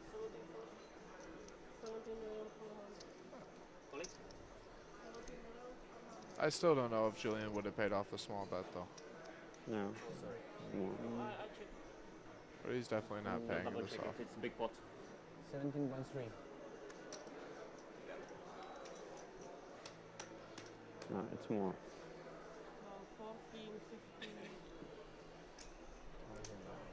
16, 17 and a half, 18, 19, 19.3. Just news in from Ryan. But let's finish this hand. Peters, How much is it? 20 million bet it looks like. Thank you.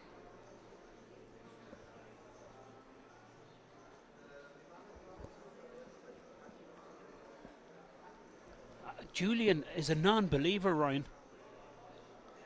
The Queen of Hearts is actually a bad card for Julian to have. Because he blocks David's like Ace Queen of Hearts, Queen 10 of Hearts, Queen 9 of Hearts, these hands that David could have as bluffs.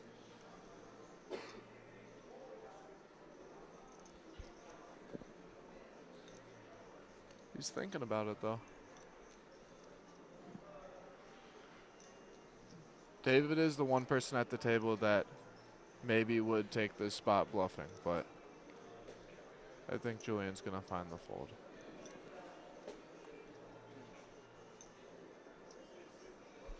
Reluctantly, he lays it down, and David Peters scooping another very sizable pot. We had the pleasure of the former world champion Ryan Reese, also recent winner here in King's Casino, the 10k HighRoller one day. And I really appreciate you taking your time, Ryan. I'm a big fan of yours, and you have many fans out there. So I'm going to ask you to come back at some stage. There's loads of questions came in. Sounds And maybe if you have, you know, I don't know. If I have time either later today or another day this trip, I'll definitely come by and do this again. It was fun. Thank you for having me. What a gentleman. And bye for now, Ryan. Thank you very much. What a great guy. Really good stuff there, and some great analysis from Ryan Reese, the world champion 2013, 13 million in poker earnings, and for sure he will be invited back. Mistakes can happen. It's okay. Hopefully You are very good we in can math. get him in again. One mistake per final table, it's okay, okay? Now we're looking at Pat Sikowski, the short stack, just 10 million under the gun. The To open ace for me. King 7, and now Peters in the hijack with the deuces. It's all good. David still plays his end. Yeah, of course. Why don't you relax? Okay, tell them relax, okay?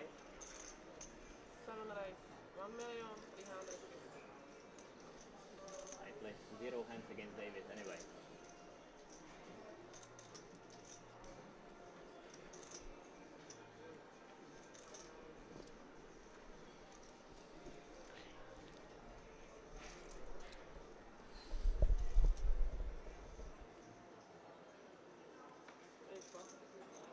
Hold you. I can't play against David. He's talking too much.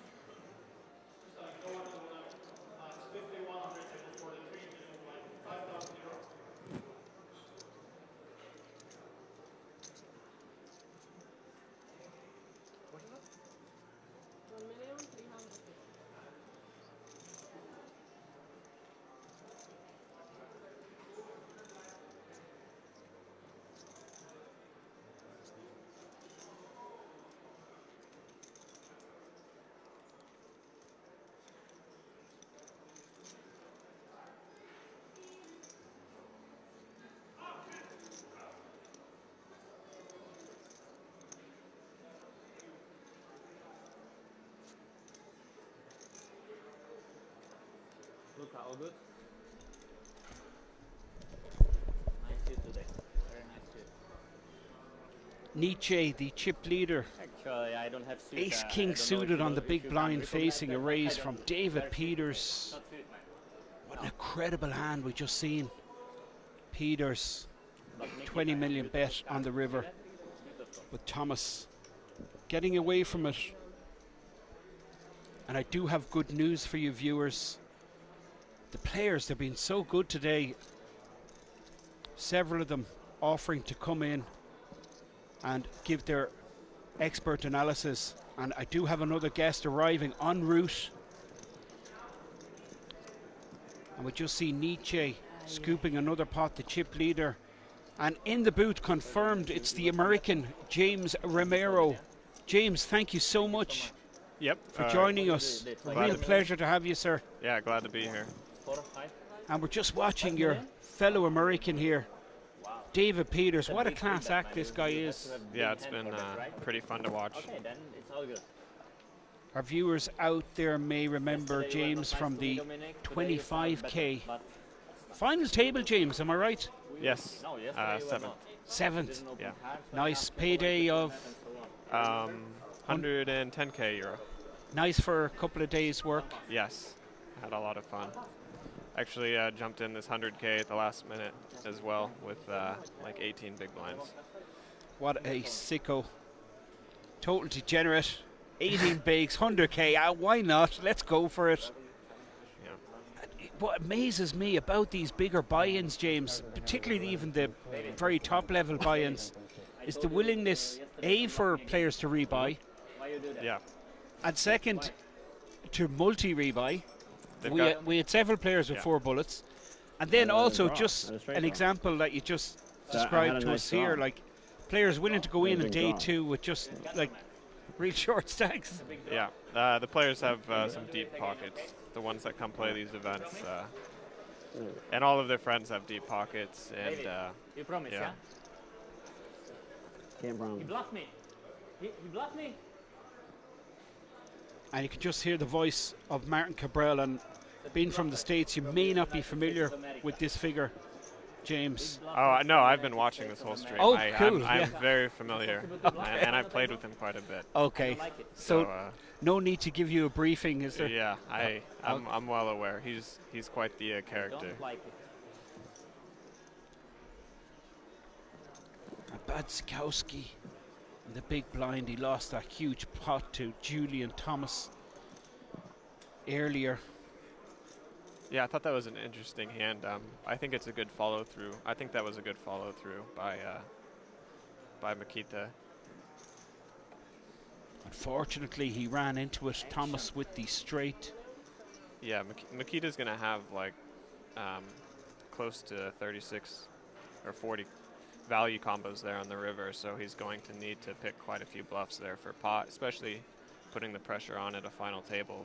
You know, he's gonna want to find quite a few bluffs.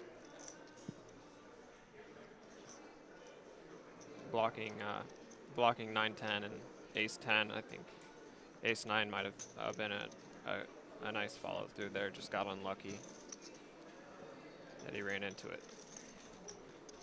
And it left him, he was second in chips at the start of day, and it's left him pretty short.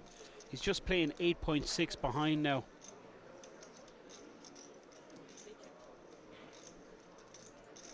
I guess he's favourite here, considering he's the 3 better pre. And this board will likely favour his range rather than Nietzsche's. Does have the benefit of position. Nietzsche checking.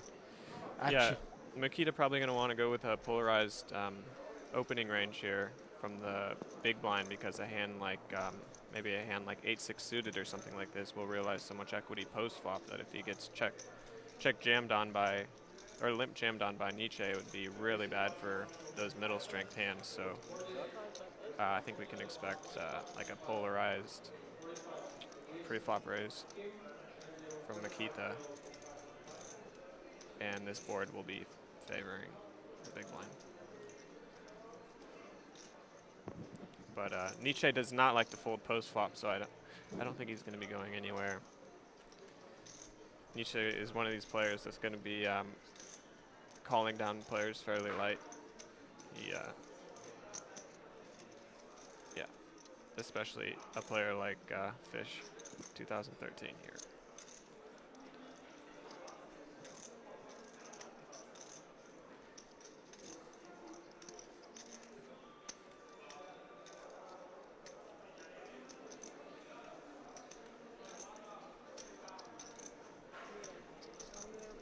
Check, raise from Nietzsche.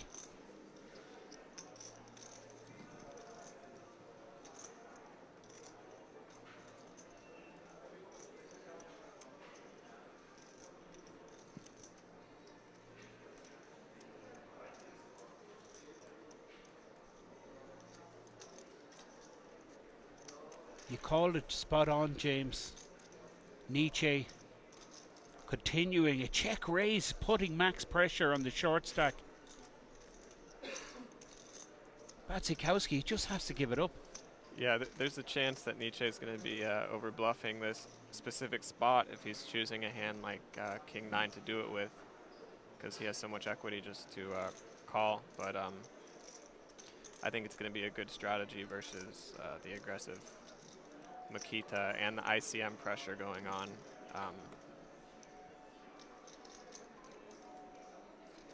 Makita needs to overfold this flop a little bit because of the ICM, so it's a good spot for Dominic to open up his bluffing check raise range.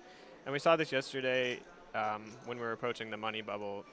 Nietzsche was opening hands like Queen 7 off and the hijack, which normally is not even a button open, and he accumulated a lot of his chips, just putting pressure on all the other players, even though the pay jumps were quite small. I think the min cash was only 1.5x buy-in. I find this remarkable, James. Makita calling the raise here, and this is designed to make a play for sure on later streets, right? Makita's saying that Nietzsche is over bluffing this flop, and I'm going to exploit you. That's what Makita's saying.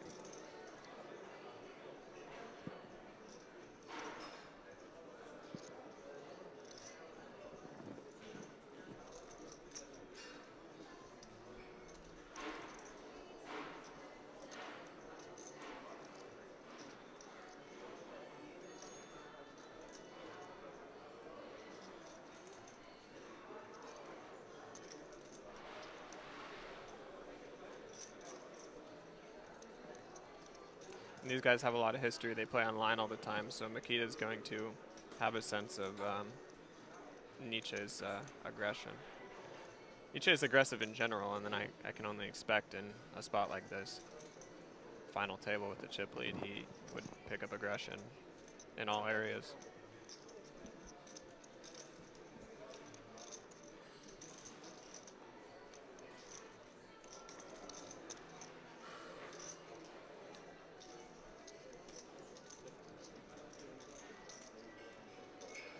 Makita with less than a pot size bet left behind, but it's anyone's guess what he does now, and he checks back, and I find this even more remarkable. He doesn't go for it.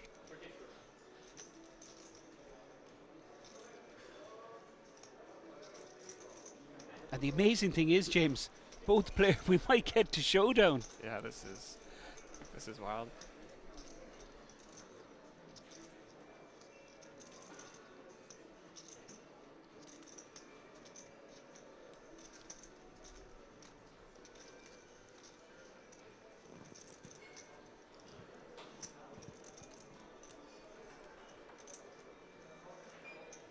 I mean, the hands both these guys get involved in, but particularly Makita, I've seen some just far out stuff happening, and this is a perfect example again. Yeah.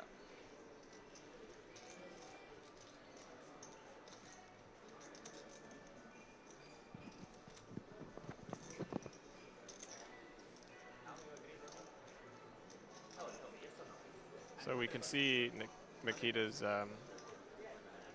opinion of the GTO versus exploitative debate here, where he's definitely willing to deviate quite heavily in spots.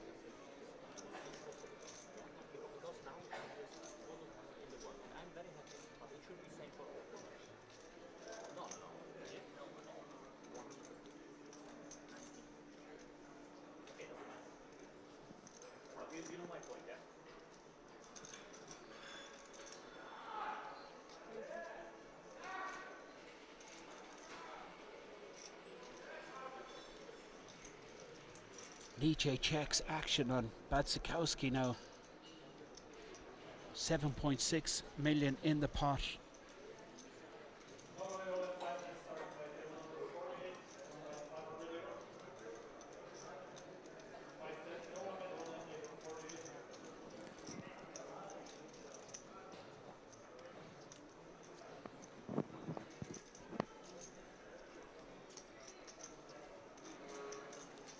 Key to check here is going to be some worth something close to, 3.5 million in chips, because it's going to be split pot so much if Nietzsche doesn't have an ace. So if it is a bluff, I would expect something on the smaller side.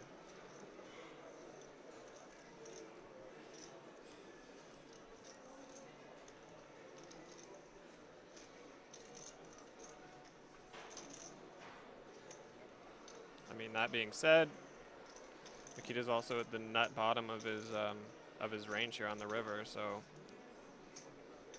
might be, he does have some Queen X, so, and Queen X is going to want to pot it, so.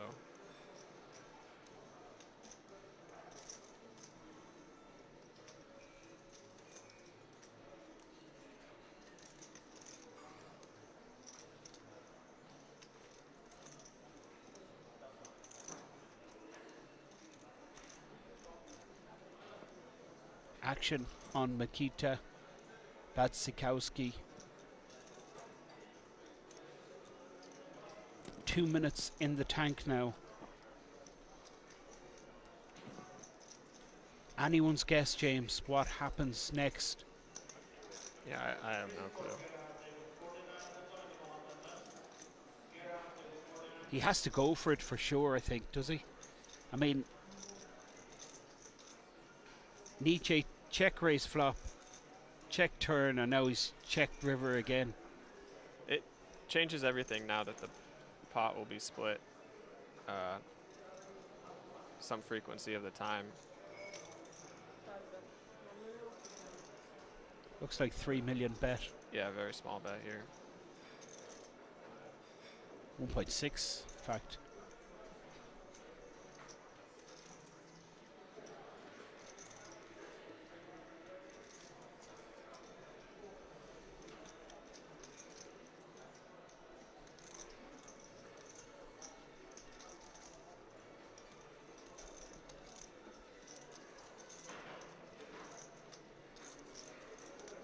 He could go this size with a hand like 8s through jacks.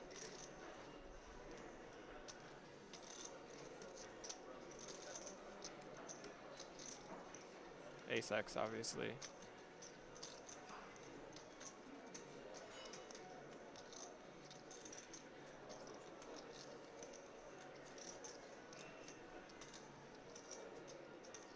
Nietzsche is calling 1.6 million to win 3.8, so he only has to be right. Okay. Okay. 1 in 4 He has to times. show his cards. He's completely blocking his. He's not showing his cards. Peter's complaining here about Cabral not showing Look his how cards, his chips are completely which over. he's been doing Come here, please. quite a bit. Dominic, Can you see if you this? call time on me, I will remind you this call. Yeah, What's incredible to me is how Yeah, we had that Badsikowski yesterday as has well. won this hand. you did as well. You did as well. You would definitely call time in this situation on me. On you. If I take, no, 100%. 100% on the turn. On the turn, you would definitely call You see time what I'm on me saying, if I would be in your situation. And on Mikita, No, you would there's call time every many time hands. I have if I someone would be watching it sitting there. almost every In hand. Mikita's was on the radar. For No. sure. I was very close to calling time. Yeah, I'm just saying, yeah, it's kind of ridiculous, yeah. You can enjoy all the time you want, but this is like unbelievable, like It was A little bit of tension out there, James. check race, yeah. So that's fine. yeah, There's a lot of money on the line. for sure. Check race is more tricky. What was It the also problem? wasn't like a tiny pot for me. I mean, like Yeah, in general exactly. it wasn't big, but I just don't was, like, mind. half of my stake in the middle. So I don't mind. Pocket jacks or the ace five suited? No, it's okay. I will. Chips So are okay. I many will- conversations going on at the table here. Peter's calling the floor, just asking them to enforce the rule for Cabral to show his cards. Not only that, but there was a marked card, If I put it like which is the second time we've seen that. Yeah, yeah, it's okay. If I, Just push if the I chips put it, over. it's okay, yeah? Cabral also discussing with Nietzsche that he's taking too much time. And then a third conversation between Makita and Nietzsche about the last hand, which I found absolutely remarkable. And we move on. It was It's Cabral now in the hijack. 7 big blinds in. You're watching the 100,000 super high roller. Call I'm time joined on by me, when I James will have Romero all-in decision. from Thank you so LA. I Final tableist in the 25,000 high roller a couple of days ago. You are reasonable guy. No, I'm just telling you that you would definitely call time on your stuff, on Mikita for sure in the same situation, which is crazy.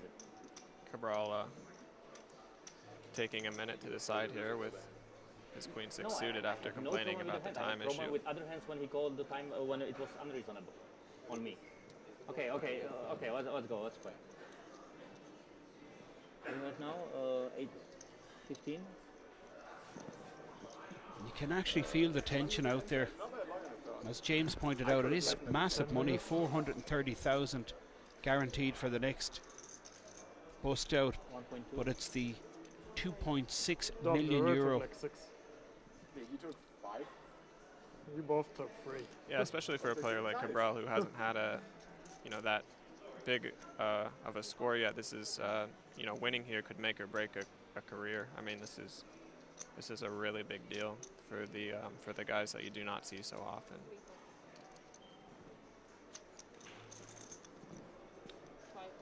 Cabral 1.2 million in the hijack with the queen six, and now it's That was a folded great around hand. I think I played it very good. Thank to you, Dila. Peters with the 9-3 off, and it's you. just one of them hands that players more often than not do not defend with. Cabral likely opening more than 50% there if he's going to be opening a hand like Welcome, queen six Martina. suited. And then Welcome. that brings a problem if he's folding a hand like jacks to a 3-bet. It seems like these players might be able to put a lot of pressure Finish 9. on someone doing a strategy like that.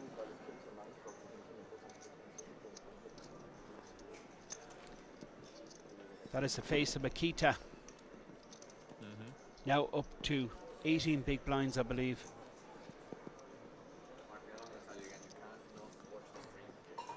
All right. Okay. Just 20 minutes to watch the stream where we played our hand. You're right. If the hand would be, longer 10 minutes, then I can tell if you should call or call. Yeah. Good, then I don't need to wait for Luca? so long before I know what this is. Luca? I can pocket jacks. So I didn't have a pocket jack, to tell you that. I'm not good at this part of the game. I'm just could have maybe just guessed it. Can I get A6 suited? Blinds are 300,000, 600,000. Full of shit, I think. Full of shit. Again? Just now. The low we call. All right. I think Nikita sometimes gets hands too. Jan Schubert in the big blind now. First act, Cabral showing his cards to the reader, and now Luca, Julian Thomas Luca. in the hijack. please. A7, Here six-handed it's okay, table. or here James. it's okay, or where is the line? Thomas probably going to open here. Just stay. decides against it, and Yeah, I think that's a good. By the fold. way, I'm not sure, but I think that the guys looking in the stream as well. Yeah, but I have no Without problem with ICM it, but pressure, I they don't are think that looking at that the table hand too, like Dominic and so on. is an Yeah. open, and then with niche behind, I think it's a fine fold. Nikita, I didn't think we took that long. I mean, it was long, but like.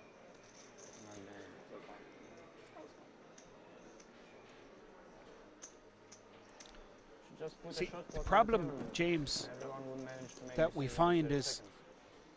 players, I mean, going into the tank, they're concentrating, and they're going through all the scenarios on each street, and in some hands it's justified, the time it takes. But Right. then, on the flip side, then you have players kind of taking, a lot of time on Who will with no abuse it. decisions, Right, and what they're trying to do for the most part is balance their timing so that when they're strong and weak, they can't, the opponent can't tell.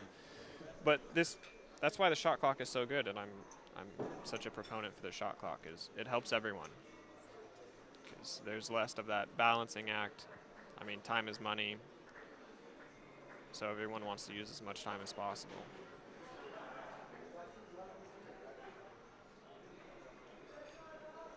Peters in the small blind connecting with the jack on the board. Checking to the German who bets out 600,000.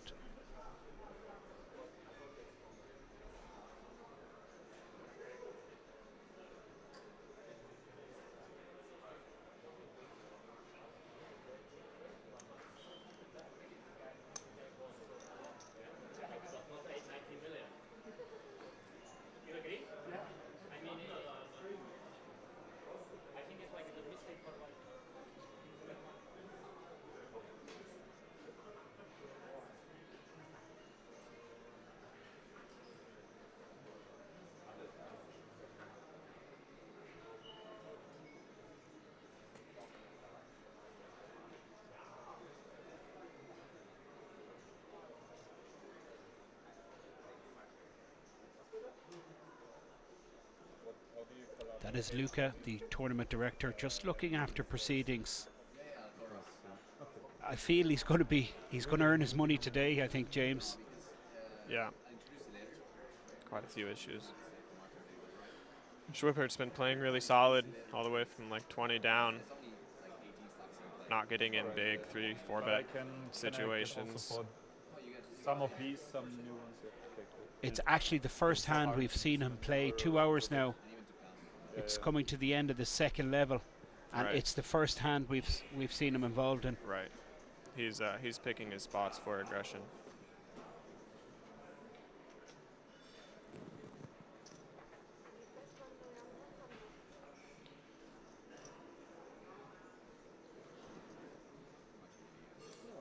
When you have a player like Cabral forcing so much action at the table, it becomes more and more profitable to sit back and ladder up. David Peters scoops another pot. And we've been talking about this guy for 2 days straight now. What an incredible career. Yeah. I mean, it's just He's so the best. impressive. Yeah. So And that's we had Ryan Rees in recently, and I mentioned to Ryan that the most impressive characteristic I find from this gentleman is his table presence. Yeah. And Ryan says for sure it's the best. It's the best out He there. gave me 1 million. You're not going to get any information off him. You know, and he shows up, he puts in the hours, and Reese does too. I saw him, I believe, almost on time register the main event yesterday. So he's big blind, right? He was in there even with the small blinds, trying to spin it up. Got rewarded for that. I He did. believe He did very it's well. true. Yeah, with a healthy stack to day 2. And you can just see the players. They're Don't disturb the king while playing. putting in the 25,000 value chips to race them at the break, which is coming up in 3 or 4 minutes. But we're watching Nietzsche now. I think they are brothers. Maybe 9-8 one of them suited. is the princess, queen and princess, and I'm Pretty the king. standard 3-bet here from Mikita, but But the you know what? ICM, I lost- The only guys who play solid poker. Uh, here. I his lost a big pot versus ICM pressure David might have him. Peters, Yeah, so but I'm flat. not in a good mood anymore. He was bluffing a lot. He was bluffing a lot. David, what do you have in that big hand? He had ace 10, Ace 10? busted gut shot. Sure, don't worry.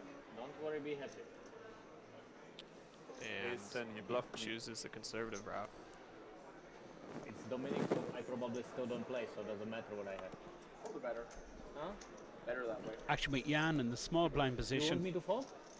Always. It's me, no?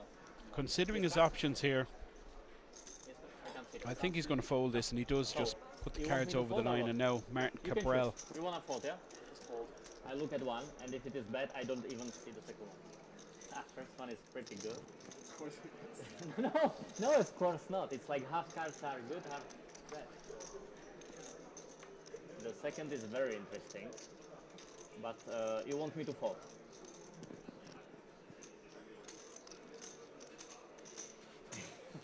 Pay the man. Pay the man his money. Show. No, show. I fought for you. Show. Okay, I show you. Dominated. Oh my goodness, this guy never bluffs me. Only David Peters can bluff me at this table. Unbelievable. But he's the beast from the Middle East. David Peters would have bluffed me. And many comments, you are James, from about the West shot Coast, clock. isn't it? I think Where are you from? for sure we're going to see more and more of it. Midwest. Oh yeah, the whole industry will be Midwest. there soon. Midwest? Foot, What is that? What is the state? Or Ohio. Ohio? Aha, you are the Ohio man. Small? I have like a Small? We're coming to the end of level Oh, 2. I made it It's very good. Now final I don't need any more day. change from Day you. 3, final day, final This is 6 for chip players. Make it up. This is for 2.6 chip raise. million euro Very good up top. chip raise. Dominic, you wanna make some side bet for chip raise, please? Nope. Why not? not lucky. You don't wanna gamble? You're not lucky? In this casino you can play baccarat and you win like billions. You know? Correct? Possibly. No, I think Peters with you the should definitely King play 10. some roulette He's or going to I don't open here, know. James, in the cut-off position. Yeah, pretty standard. Peter should probably be opening a little bit wider than normal with the shorter stacks on his left.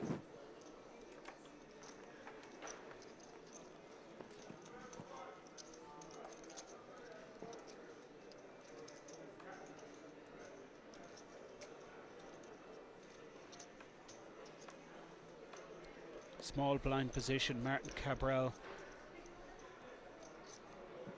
That's what we wanna say?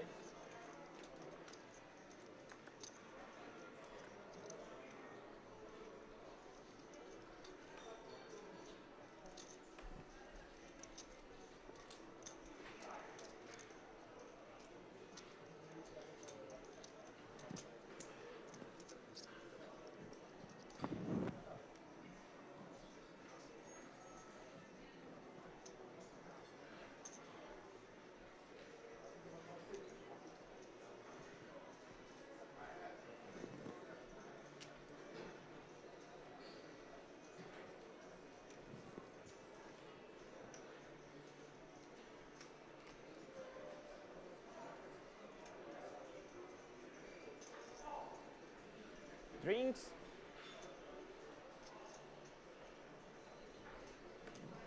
Hey, can I have a Aquabana, please? Sip pie? Yeah. Justin Thomas on the big blind, defending here. And we've seen these guys clash recently. Peters versus Thomas. Peters flopping 2 pair, both players with backdoor diamonds.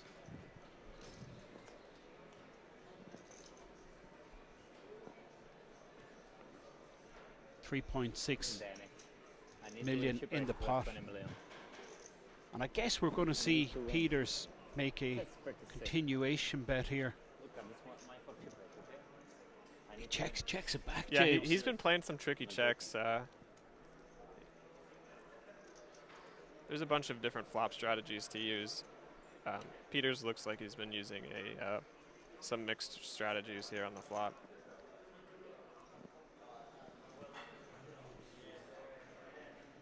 you can't just check back only weak hands because your turn range will be vulnerable to out of position probes. So this might balance nicely, like with a hand like A6 offsuit.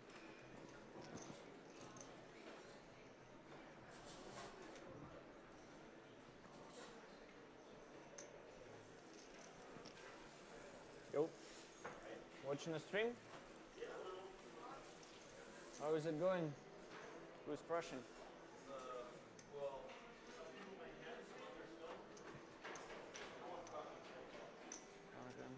Nein, damit muss ich schon irgendwas machen. Ne?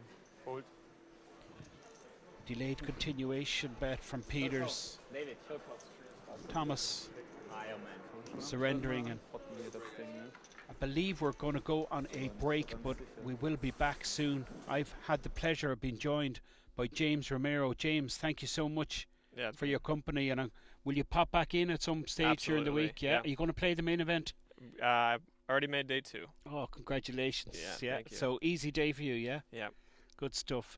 Talk soon, back in 15 minutes. Bye. Thanks for a now. lot. Thank you. To the 2018 World Series of Poker Europe from the spectacular King's Casino in Rosvedov. Today we pay tribute to Yanxing Sang from Hong Kong, the winner of event number 7, the Pot Limit Omaha 8-Max tournament. He bested a field of 187 players to take home a prize of 91,730 euro. Congratulations, Yanxing. Here is your WSOP gold bracelet.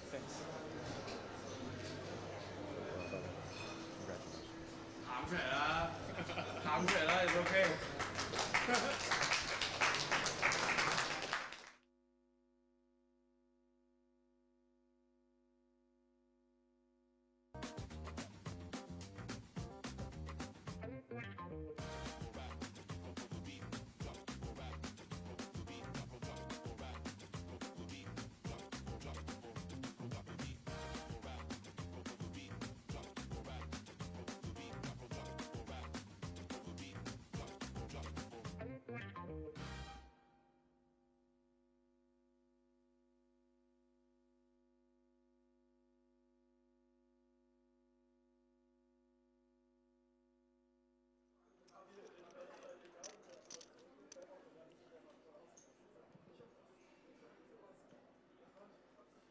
All in.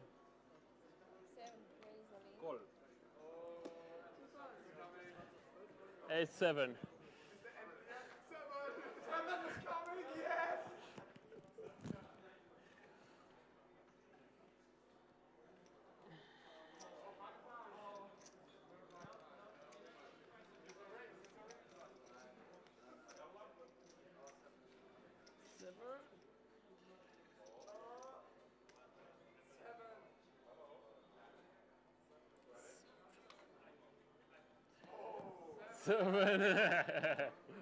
Go on.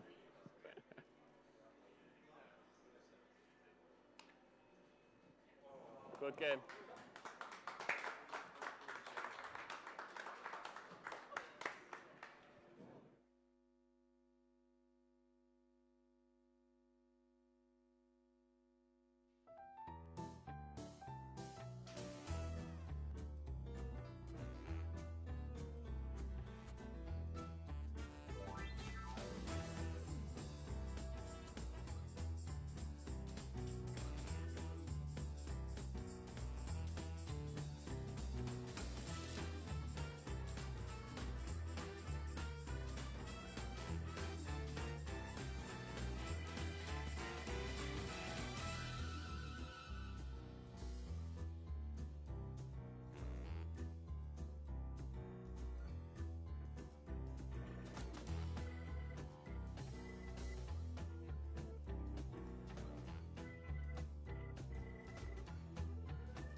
Alaska Westerlev.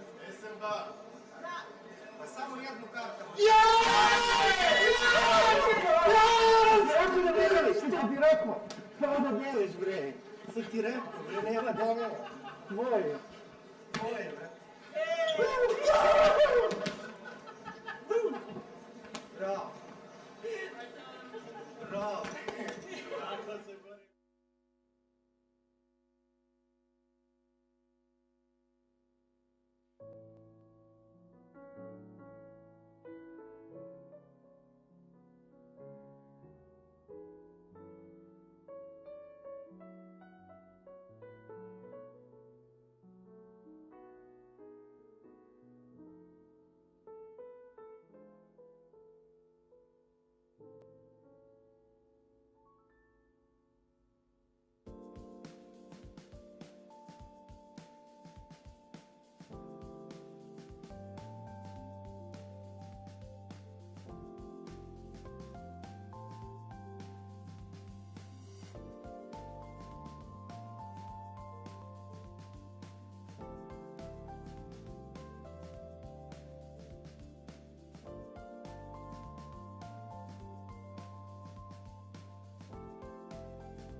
Alright guys, time to do 10-10 Tottenham Omaha, 10-42, Tom Eagle, Gabriel, Golf, Marek, Ashford, Kim and Donkey.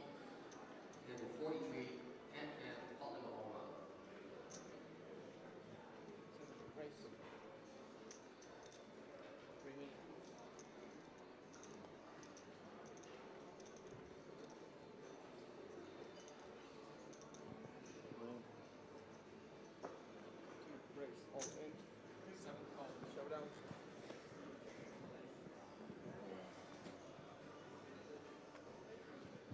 Good luck.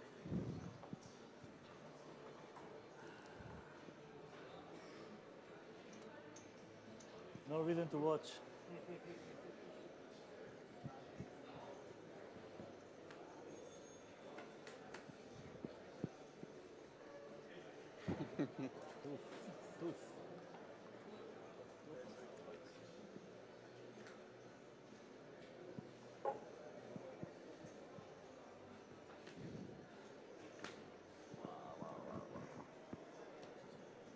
Thank you. Nice playing with you.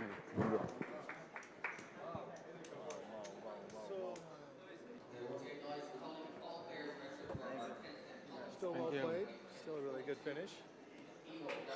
I think no more chips. Good job.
Amir, congratulations once again. I just want to take 2 more minutes of your time before you can go away and celebrate. Firstly, how does it feel, man? You just said you feel like you're on the clouds. Yeah.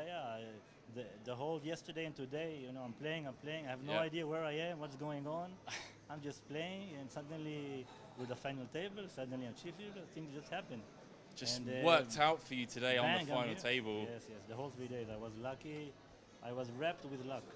You were wrapped with luck. Yes, Well, that's very honest for you to say, but you pulled some moves. You've got to give credit where credit's due. You were applying pressure, 5-handed, 4-handed, 3-handed. You got the win.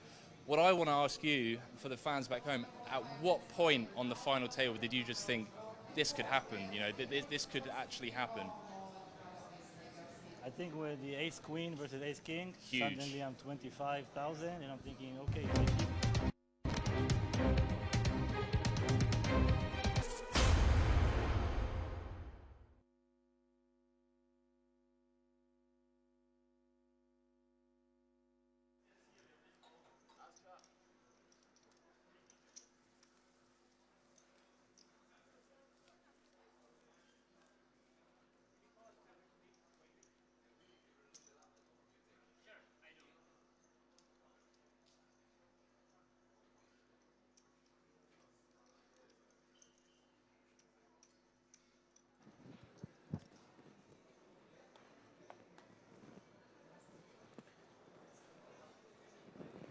So 4-8. Now the gamble starts, yeah? The gamble starts. Welcome back. I play very solid because it's Day bubble. 3, final table. Like people bubble. Final That would be 6 big players. achievement to be top 5 in the world. Right, Dominic? What incredible action we've seen. Yes. Nobody playing, yeah? And the guests weren't half bad either. And it's going to continue. I have with me the German HighRoller superstar of the poker community. It's Stefan Sondheimer. Hi guys. Thanks so much, Stefan. Appreciate you coming in. Sure. Just out there railing my boys.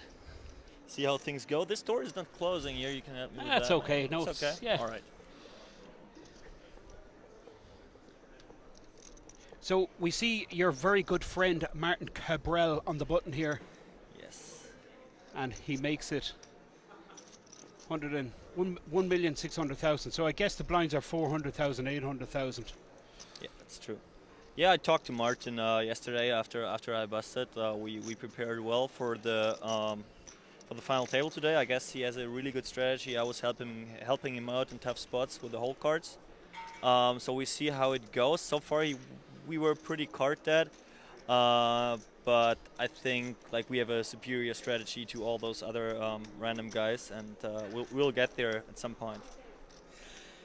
That is the voice of Stefan Sondheimer. I have to tell you, Stefan, I'm a big fan. 5.8? I remember watching 5.9. the Poker Go series. I subscribed there some time back, and the Poker Masters, and it was what a run you had in that series. It was really entertaining stuff. We just see Cabral surrender Yeah. to a 3-bet from your fellow countryman, Justin Thomas. Julian, not just Julian thank Thomas. you, thank you. Julian Thomas, good friend of mine.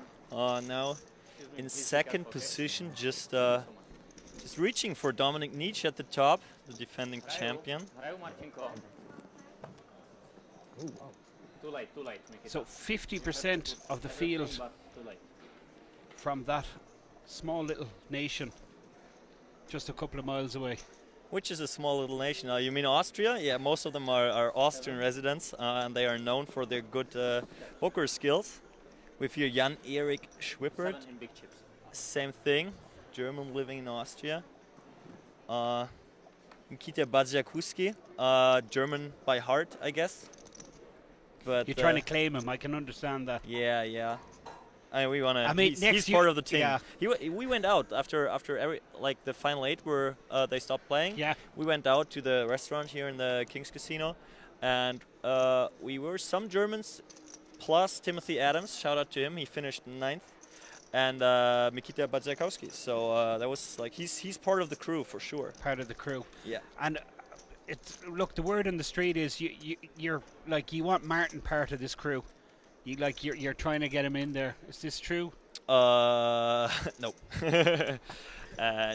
All jokes aside, I'm really not a big fan of either his play or his demeanor at the table.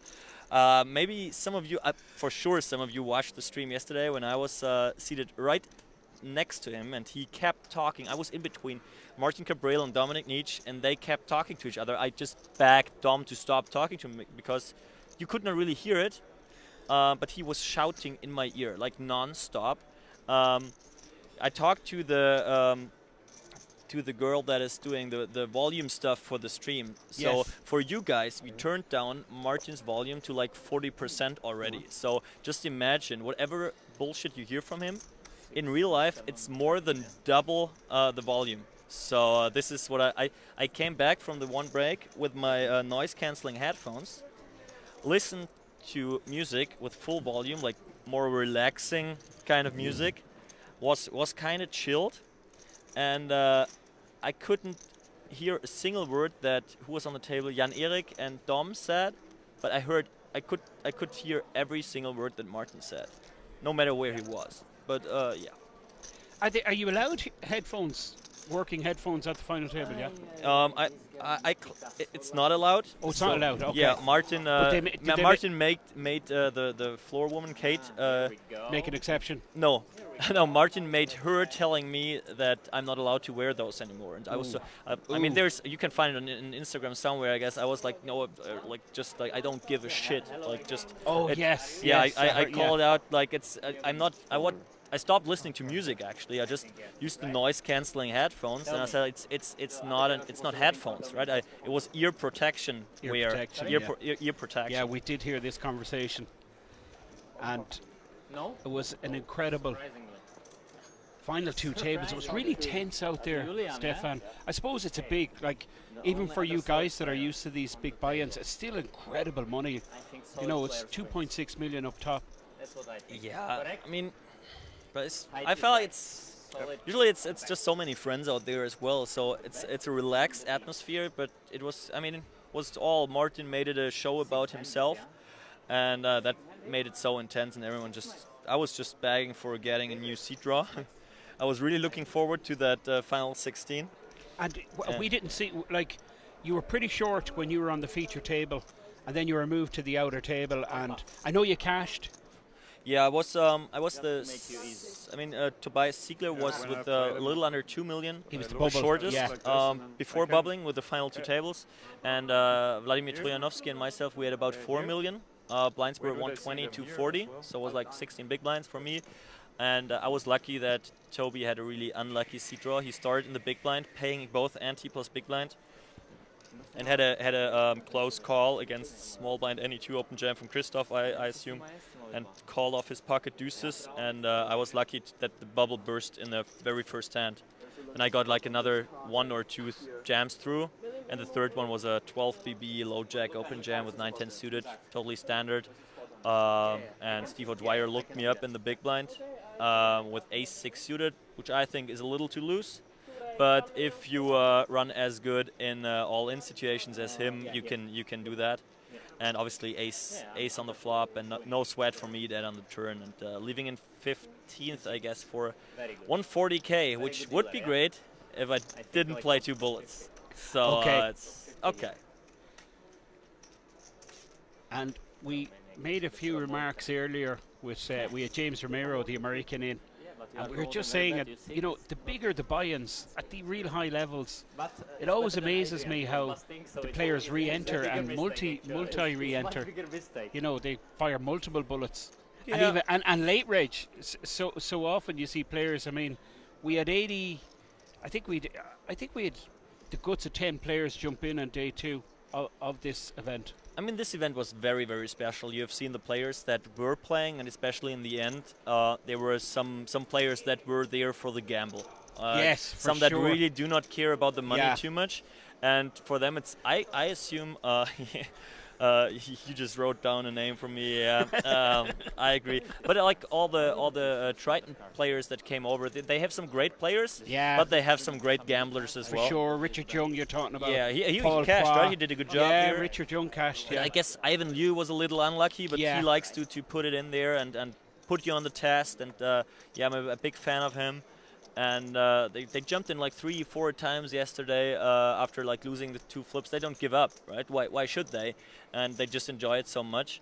And yeah. And the field, from other super high roller events, the field, I mean, I'm going to say it's a little softer, but it's way more mixed, shall we say, than you would normally see. Is that it? Would that be a correct?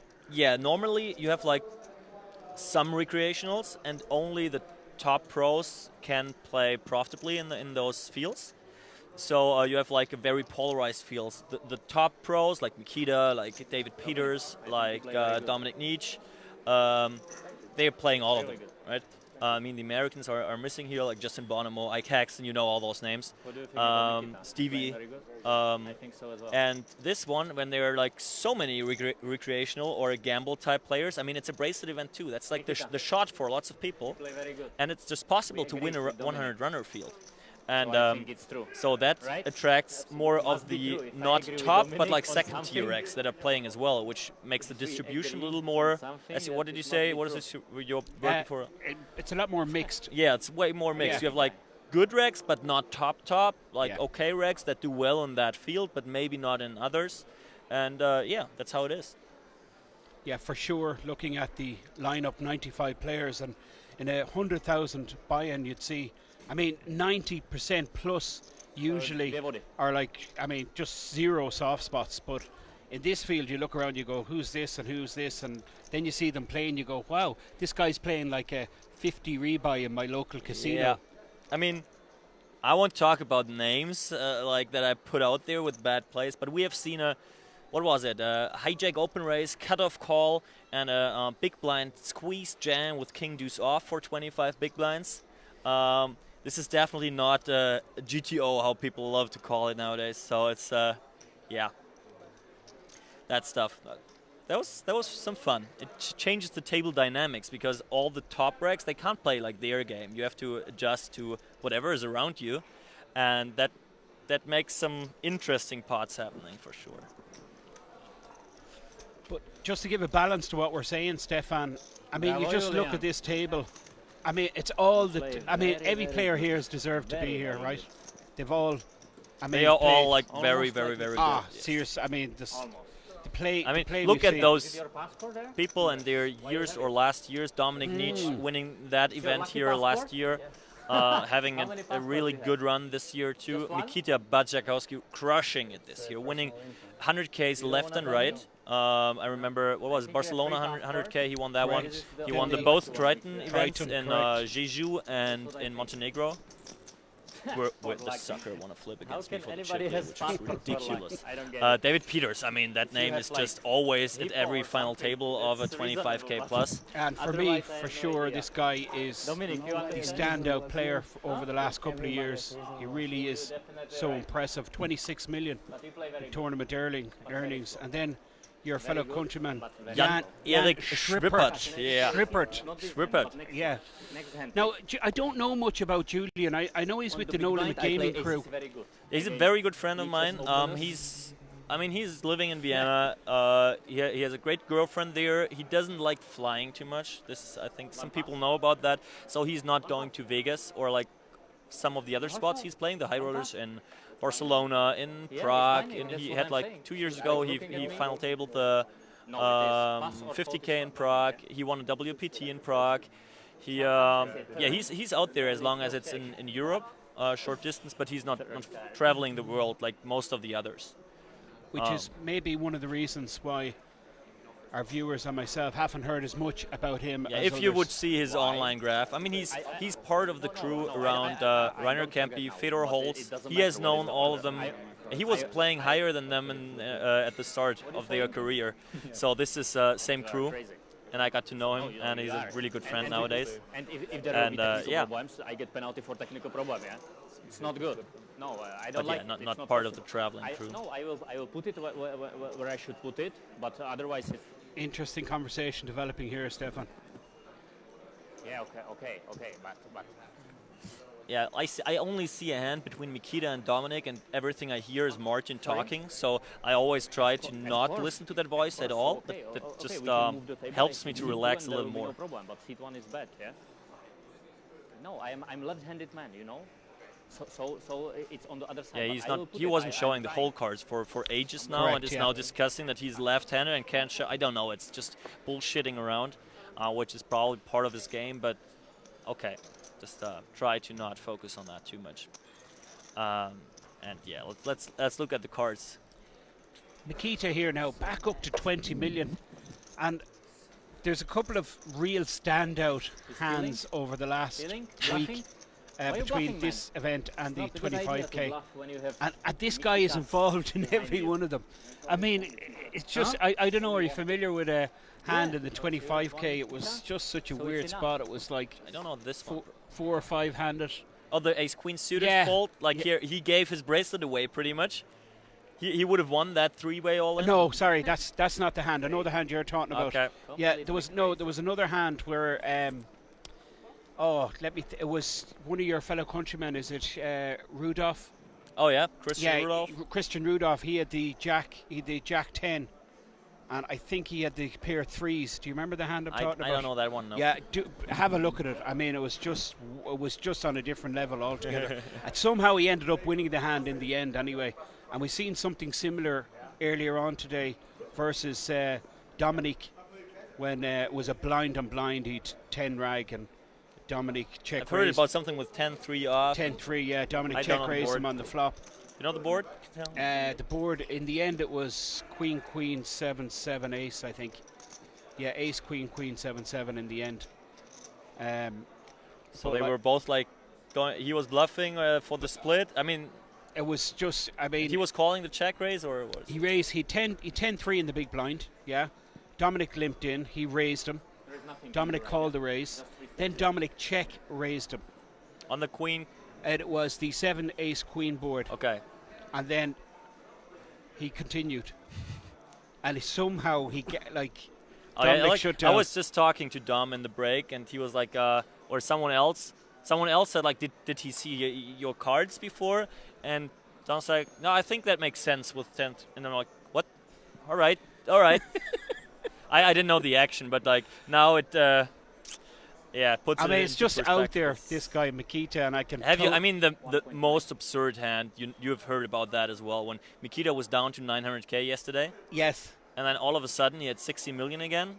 And I was sitting on the feature table, and we were discussing it, because Mikita got up, and I was like, Mikita seems like he busted. But then he kept standing at the table, put off his scarf, took his bag over his shoulder, and was about to leave. Which was apparently in the end we figured out it was a 3-way all-in. Yeah. And 2 players were still playing. He was like pretty much he was all in for a couple of blinds, and it was a 3-bet pot between 2 other players. Yes. And he had pocket 5s. The board was something like King, Jack, 9, 10. So every queen made a straight. Everything that is out there in 3-bet pots makes a pair, and Mikita is sure he's always out. But what happens is it was Orpin Kisachikoglu. Yes. Who bet the turn after check on the flop against Timothy Adams. Timothy Adams, I talked to him yesterday, he folded a pair, so he folded the best hand, and Orpin happened to have pocket 3s on that board for the triple or even quadruple up for Mikita, and now here he is. It's just so absurd, and just, I don't know, like some kind of good run. Obviously, I mean, his play was totally fine, but yeah, this is part of it too. If everyone thinks like he's the best, so he is again at the final table. No, not really. He was just out there and got super lucky to get like he found a jump seat back in the game somewhere, and now he is here playing great again and having a good shot. Like now being not short, but kind of shortish. Well, he was shorter. I mean, he's up to 20 million now. It looks like he has the next shot at the bracelet for sure. Tough to kill a beast like Mikita. Absolutely, and involved in all of these crazy hands. And just a few comments coming in. You have some big fans out there, Stefan. I really appreciate you coming in. And it is the voice of Stefan Sondheimer, the German HighRoller, Very good laydown. who Yeah. cashed in this event Made a very good laydown. and through to day 2 in the 10k main event here in King's Resort, and that registration is still open. Any of you players in the region, you can still play this 10k buy-in. Just result. Late registration right up to tomorrow, 4th level tomorrow. Until like very late, right? Like it's 8 Fourth o'clock. It starts at 2 or 3. I don't know. Yeah, I think you're right. So Yeah. like, yeah, it's a very deep. It's another great WSOP deep main event structure. So plenty of playing time, plenty of. If you think you're better than the other players at your table, give it a shot. You have plenty of time to prove. And yeah. Interesting situation developing here. We've Nietzsche with the ace-9 suited opening under the gun. 1.6 million blinds are 400,000, 800,000 min raise at Peters. Great situation for Peters here in the cutoff.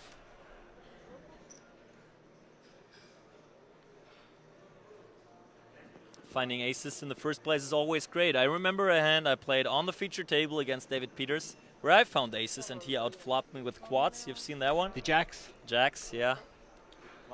So my fingers are crossed for Dom to maybe trip 9s, you know?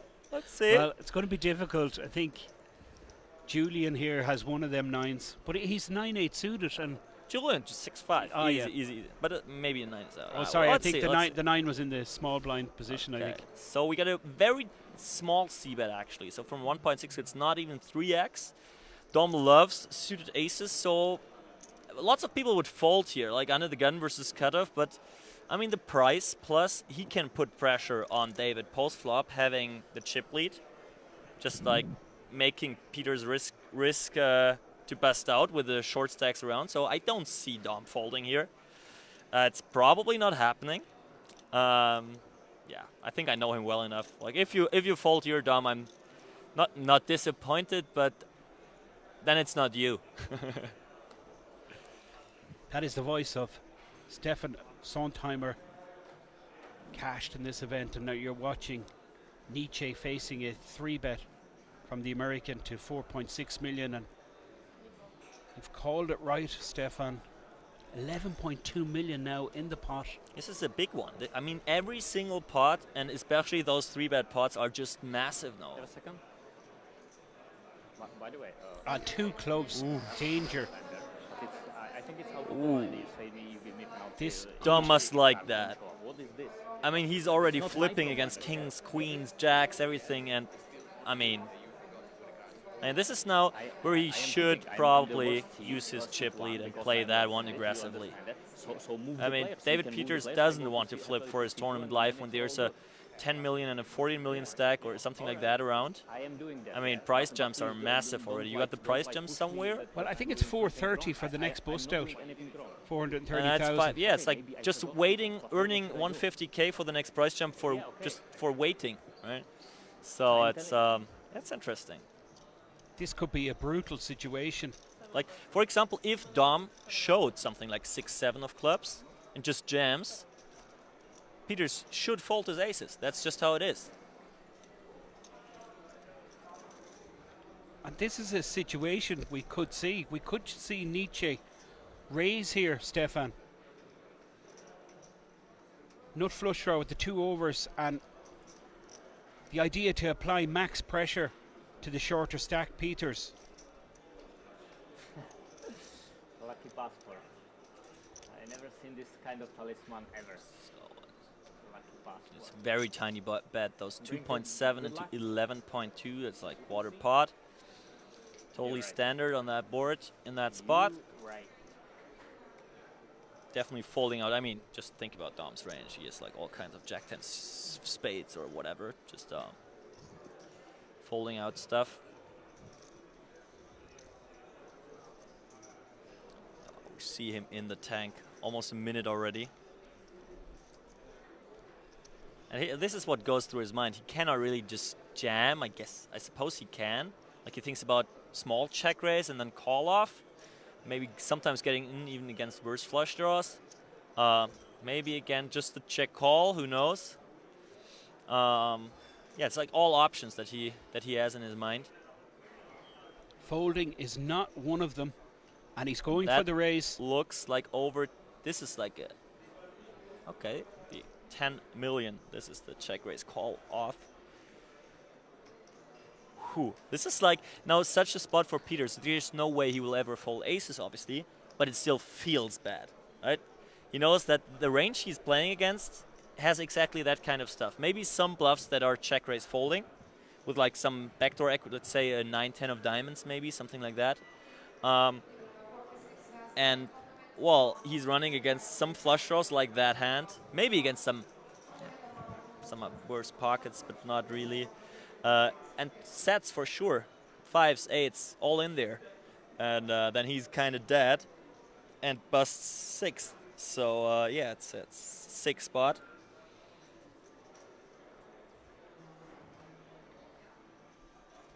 $7.3 million is the price back to Peters, who just got check raised from Nietzsche. I mean, he's considering putting it in here, Stefan, for sure, with the aces. Yeah, it's the question for him whether he goes for the call or for the jam. Depends a lot on how much equity is he folding out. Right? If he jams and is always folding 0 equity out, it does not make any sense. And like with the call, he has to think about all the turn cards. Like, what does he do on the 6 of clubs if Dom jams then? This looks like a call, I suppose. Did he say all in? It's a call. 10 million total now. The pot size. 31 million, 17 behind. Huge. That 5 is a really bad card for Dom, just killing some of his sets.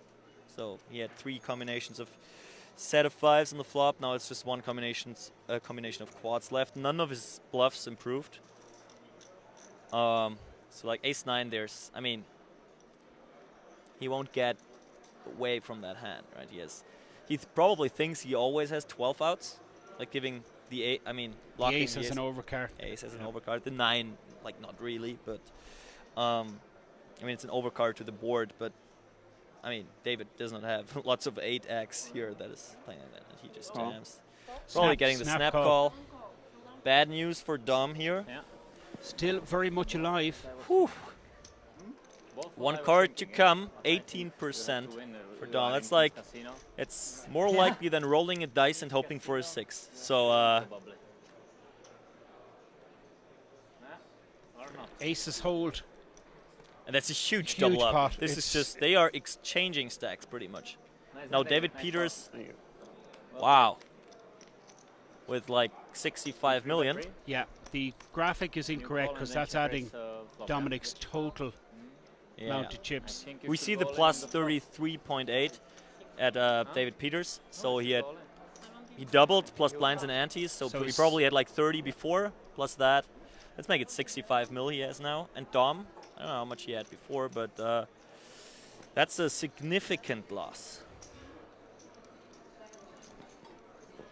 27.5 million now for Dominic Nietzsche. New chip leader. 65 million. Tak zatím, já to tady vyhraju, jo? And Jan Schrippert, the short stack with 11.4 million. Mr. Nietzscheus, yeah? No? Everybody is short stack. Nobody has even 100 big blinds, so everybody short. Correct, Nikita? Nikita? Significant hand, Stefan. Sure? And for sure, at the end of the day, this is one we're going to look back on. It's not enough, man. Yeah, I think it's just pretty standard hand. I would just always think about it if positions were the other way around. Like if Peters was in Dom's shoes and the other way around, I think the hand would have played the same. Whoever is lucky win. So, yeah. Dominic, how can you miss? I don't know. How can you miss the river? You would... Up against aces is kind of unfair. What he has now? 17? So that's like, it's so sick to watch David Peters, like how non-emotional he's taking those big. I mean, come give us a little smile, David. One time. It's a little one. Yeah, I was taking the chip lead in the 100k WSOP bracelet. No event smile. With 2.6 million euros, which is like $3 million on first prize. Come on, we need to smile, a little one. I mean, he's just almost statue-like, Do I put it but right? a good situation Oh. developing. Peters versus Let's Nietzsche. try again, huh? Part 2. But it's still good, yeah? Better than That would the, be sick. the Like, best just of the imagine worst. Peters at Queens now and they just jump back in stacks. Oh, wow. Wow, this Mr. Peters, Ohio guy, he's playing very good. Very good, but very slow. Right, Annette? Right.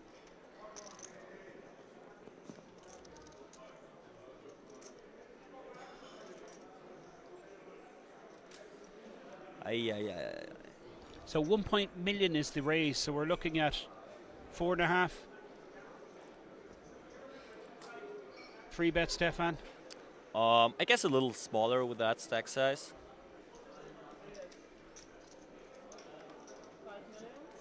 So it's just 30 bigs, right? The pocket kings here. So he's probably just rejamming stuff like ace king. So he has a very polarized range that doesn't need that much protection. He's either full of shit or he has a like kind of invulnerable hand like kings or aces. So he doesn't need to make it that big. And yeah, he makes it just, is it, yeah, 3.5x.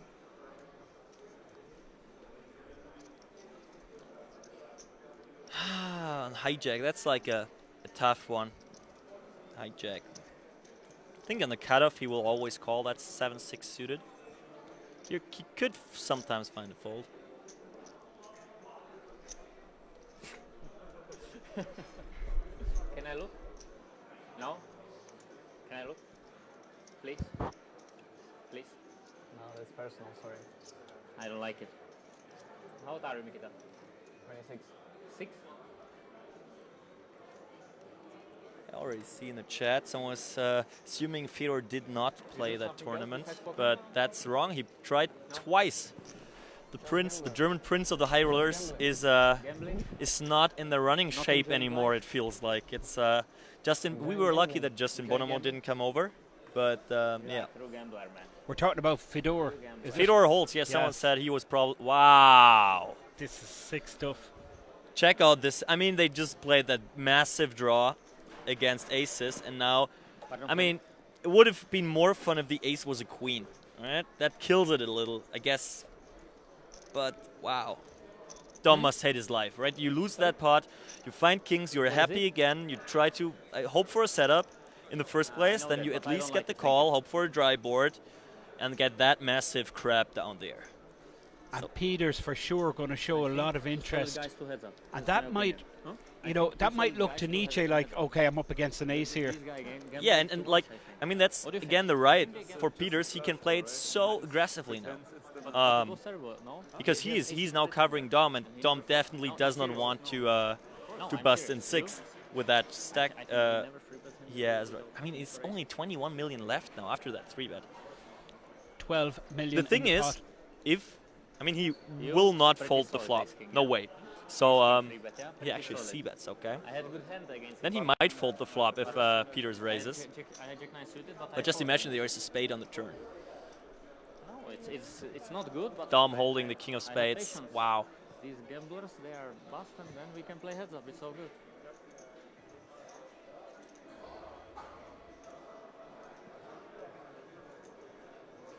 Okay, people are asking for the 9 of spades, 8 of spades run out.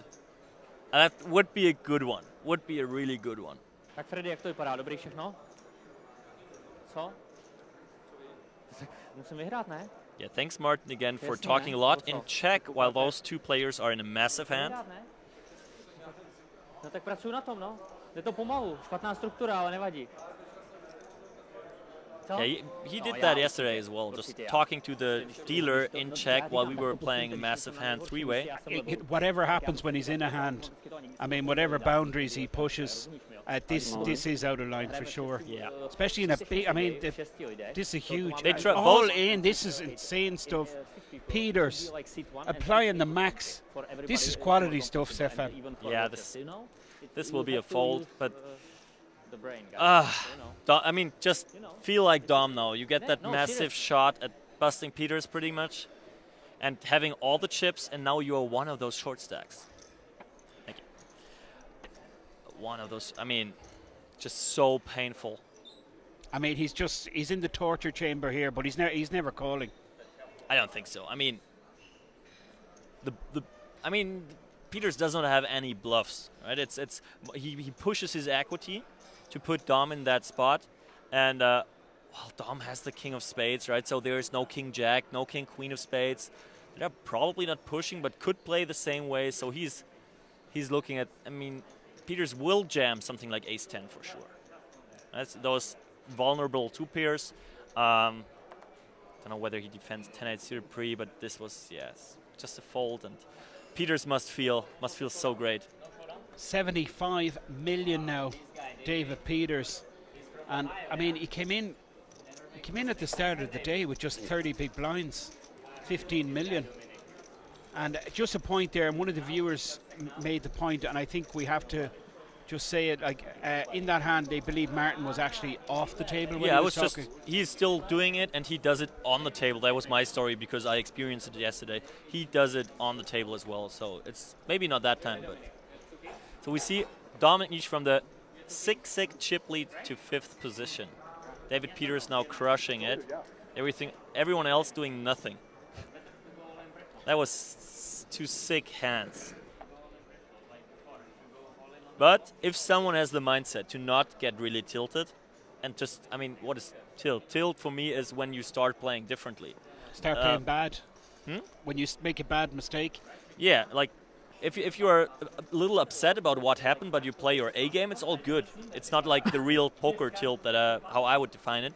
But if someone can do that, it's Dominic Niche. Like, he just tries to play as good as possible in every spot he has, and he will be after the tournament in case he busts now. With the next setup, he'll be, I tried my best, I played really well. That's what he said last year in the interview. I'm not proud of winning the tournament, I'm proud of how I played.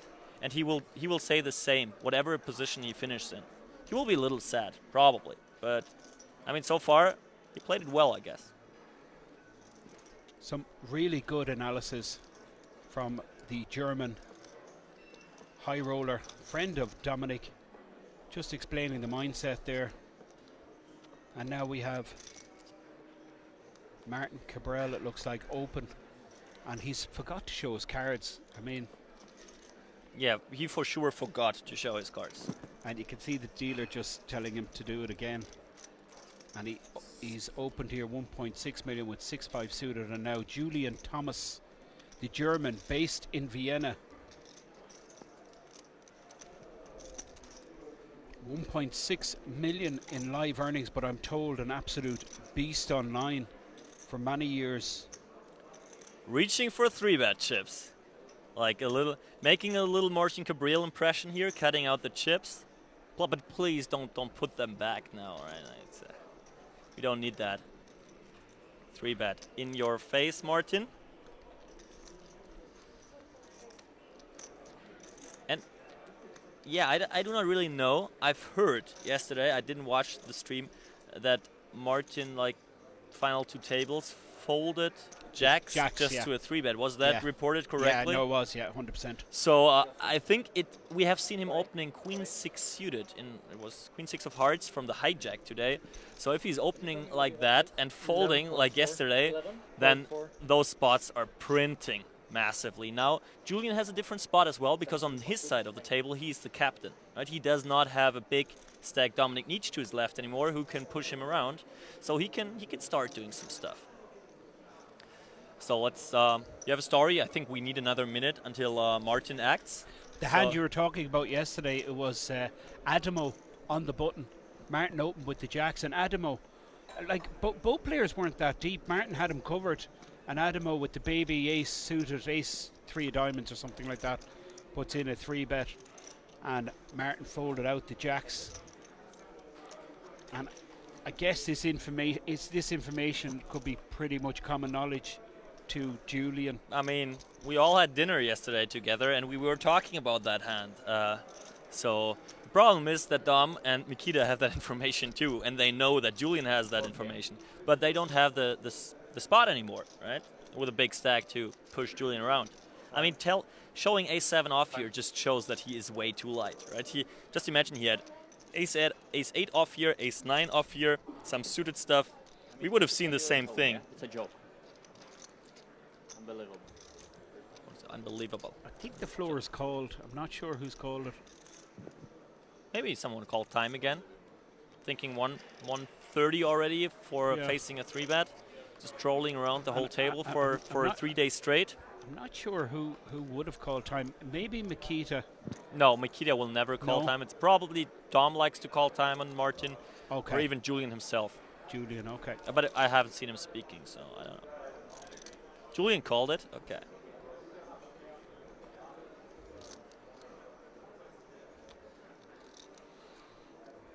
So cutting chips out again. Doesn't mean anything. We are in the over 2-minute tank pre-flop. Facing a single 3-bet.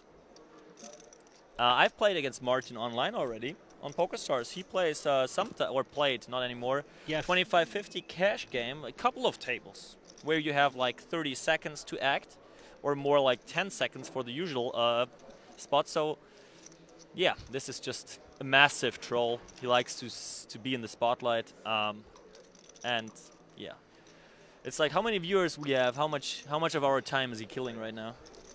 He enjoys it. It's fine. You're watching Martin Cabral in the tank. You're listening to Stefan Sontheimer. And now we're up to 3 minutes, Stefan. I mean, he's never playing back here. He's not 4-betting. He thinks about calling. Probably made his decision 2 minutes 30 ago. And now he wants to like go even crazier because someone called the time. And this is just great. Such a great spot for Julian. Getting that through, getting 6-5 suited to fold. I mean, we have seen Dom with the ace-9 before. He will never fold that 6-5. Martin's not happy here, Stefan. Look at the stream. It's a joke. Yeah. Okay. Last 2 years, in the 2 years ago, I was playing very slow. I know. Yeah. Bravo. Okay. Super. Nice call. Bravo. Okay, Julian. No heads up for it. No heads up. I'm serious. I play. No, I play with Mikita better. Is it possible to use passport like card protector? I never seen this kind of card protector. Don't touch my lucky passport. I'm gonna steal that idea. Nikita apparently uses his passport as a card protector. Oh, yesterday we forgot that story with the pocket jacks, and Martin told the table that the hippo, the small hippo he has next to his chips, or on top of, told him that Michael had pocket kings. He so, said that. yeah. Shout out to the hippo being wrong there. Now this is Dominic Nietzsche, and I mean, on the back of just, running bad really for the last couple of hands. Some really ugly spots. He's picked up ace, jack in the button, and for sure we're going to see an open, Stefan. This might actually be an open jam, just 20 bigs. It's like, can you really raise call with the short stacks behind against Peters in the big blind? Yeah, that's what I expected. All in for 20 bigs. Right, Peter, he just had a hand that he could rejam, and what can Dom really call? Like, he doesn't want to flip against a 10-8 suited type. He doesn't want to call against a King-3 suited type of hand. With I think it's Martin out there, it's Mikita out there, it's Jan out there that are all like about that stack size, and it's a massive difference between third and sixth. So yeah, that's why you start just putting the money in to fold out that all kind of possible rejams with a lot of equity. Sixth place, 430,000 euro. Right up to that first place payout, 2.6 million. And I mean, it's incredible turnout. There was 5 million guaranteed, which means they expected 50 odd players, but they almost doubled that, Stefan. 95 players creating over 9 million. Really was surprising for us to see such a big field in the 100k. Yeah, I mean, I was a little more I couldn't find the word. Surprised by the 25k. That was even more massive. I mean, for the 100k, like certain players that are coming and playing for sure, plus the re-entries. I think when they made the guarantees, they were not sure about the Triton crew yet. So if they weren't around, we make the guarantee anyways. But it's like now, I thought about it. We have a prize pool of 9 million or something like that now. Plus 9 million plus, If they knew about those guys coming, they might have pushed it to even 10 million. Right?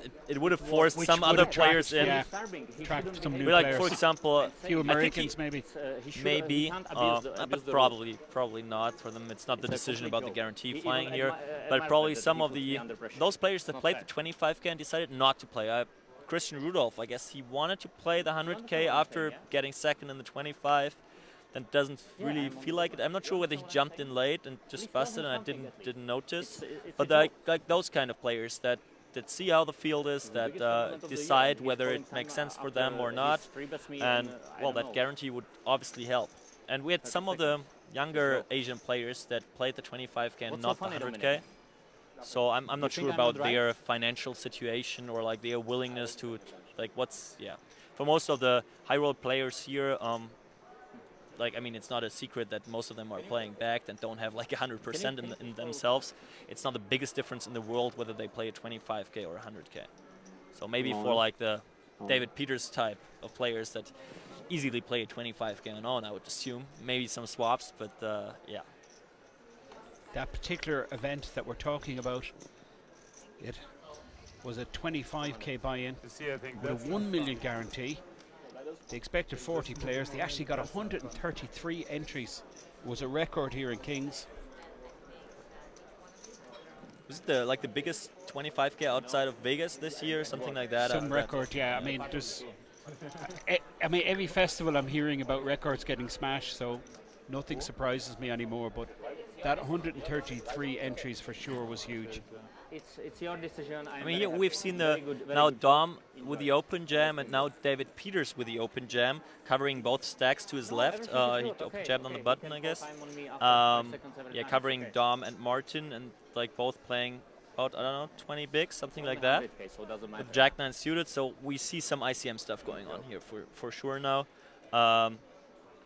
And well, now is Julian Thomas in the big blind, so this stuff does not work anymore.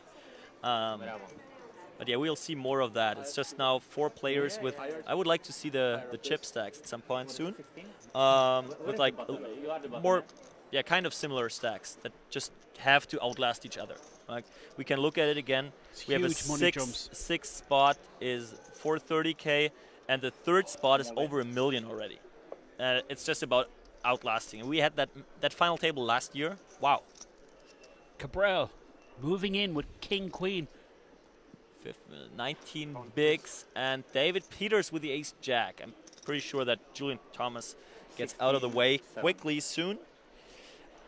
But cutoff versus small blind, 19 big blinds or 20 big blinds. And David Peters has ace jack off. We need lots of ICM considerations by Martin here to make that a fold for David Peters. We might see an all-in with a chance of getting down to 5 players.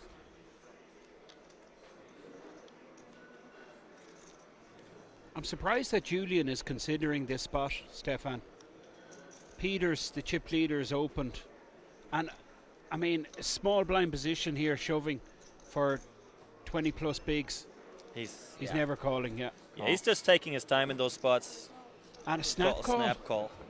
And he's a great And now there are lots of fingers crossed. I mean, I'm a neutral commentator, as we all know. Yeah, but I'm pretty sure out there in the Kings, where Martin's home is, there are lots of fingers crossed for him.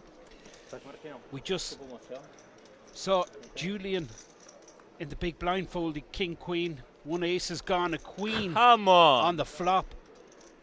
Now, one of the aces is gone. There's 2 aces out there. 7 no good. 1 of 2 aces left in the deck. And we know that King and Queen was gone. That was massive pot. 35 million. I will double check. It's big pot. Cabral now up to second in chips. 14, 16. I believe Peters will still be the chip leader. You okay, David? Yeah. Did yeah. You okay, David? I do it for you. Yeah. You double check, right? You double check? Okay. Cabral just asking his opponent, is he okay? And 0 response from David Peters. What a class act this guy is, from Ohio, the USA. 16.7, yeah? What was remarkable for me from that hand, okay, Julian was considering his options there with King Queen. I think we all felt he was going to fold anyway.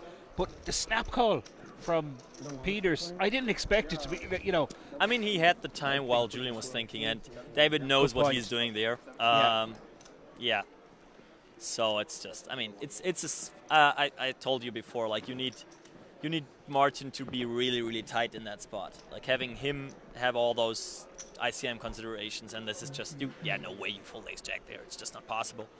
Obviously, you hope to see like ace 10. I mean, king queen is fine, especially when you know that Julian folded king queen. Just imagine, obviously no one knew, but Julian knew. And he was like, yeah, climbing the ladder, having my friends climb the ladder, and going to play five-handed on a little faster and more quiet table. I think some people would enjoy that, and yeah. Just going to ask you a question. Just putting aside Stefan, all right, if you could just take your anti-Martin Cabrel hat off, okay? And I say that as sure. As you know, I can completely get. I mean, we said it was out of order, some of the stuff that happened there yesterday, even here in the commentary, and we're pretty neutral, like, you know. But just taking aside his trash talk, okay? As a player, Martin Cabrel, do you think his level of skill is on par or even above some of these players, or where do you figure he's at? He's clearly below those players. Clearly below. Yeah, but okay. He's not like one of those recreationals playing it. So he's a good poker player, like from what I see, but he has like some things in his play that are just, I mean, you cannot fold those pocket jacks there, right? That 6-5 suited fold, or was it 6-7, is like questionable. That queen 6 suited open raise from the hijack in that spot was very questionable. I've seen 7-4 off open raise from the cutoff. That was just nonsense, and then you see that over and over again. Like last year, we had a 15 big blind open jam from the button with 5-8 off. I mean, as long as stuff like that happens, I don't know the reason for that, because like he knows how to play well as well. So that's just like, just imagine you will never see David Peters doing something like that. That is just out of question, not good. So yeah, but he's clearly tough to play.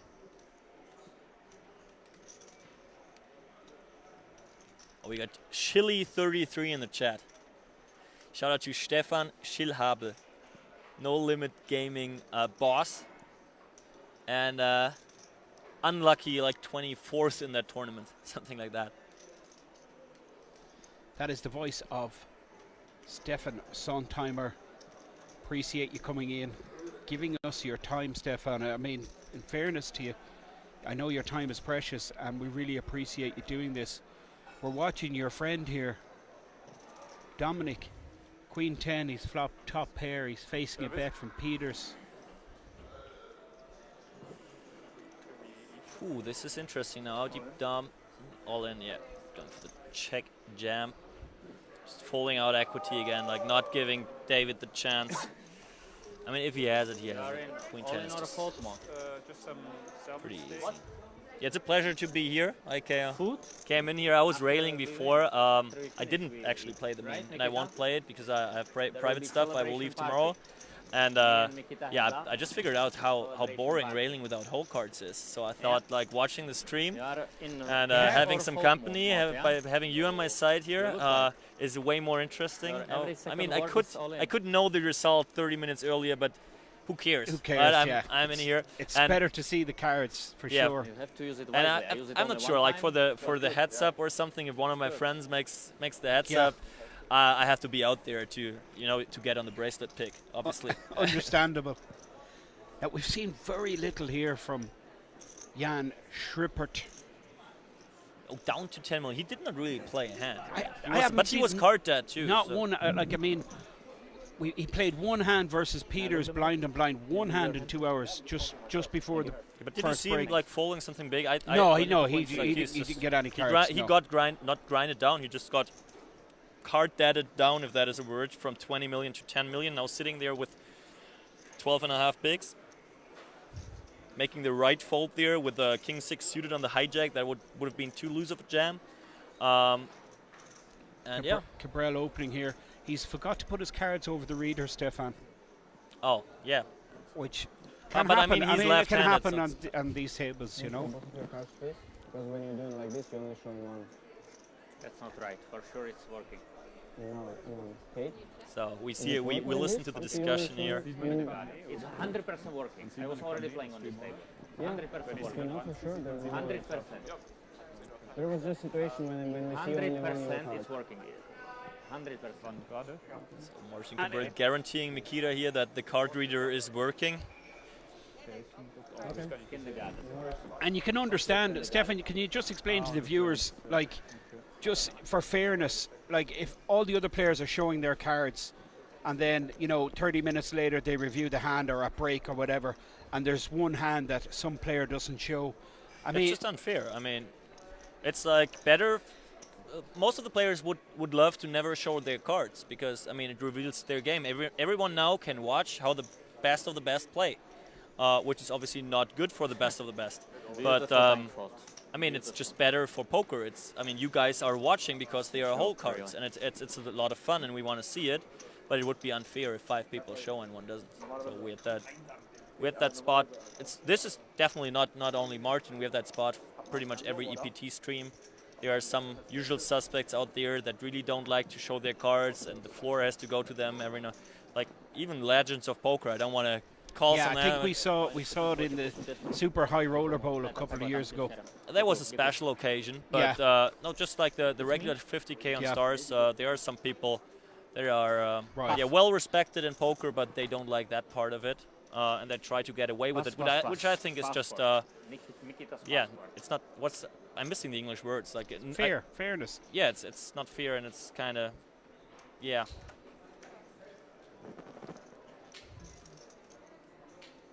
Mikita, 15 million. The blinds are 400,000, 800,000. With a new blind level on the horizon, I think this could be the last hand before the blinds go up. Queen 10 on the small blind. Peters is playing about 55, 56 million, still the chip leader. He's on the big blind.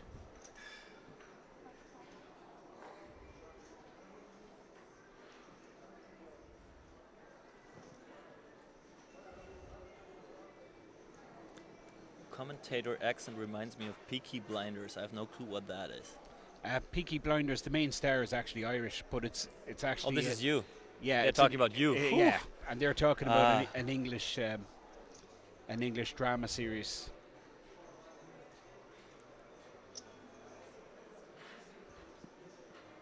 Nikita just flatting here in the small, and now Peters in the big blind, charging his opponent.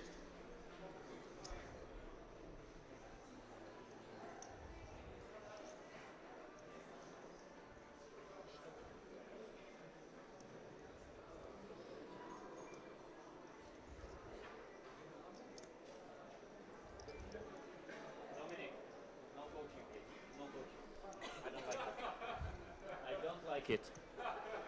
I know you need it now, but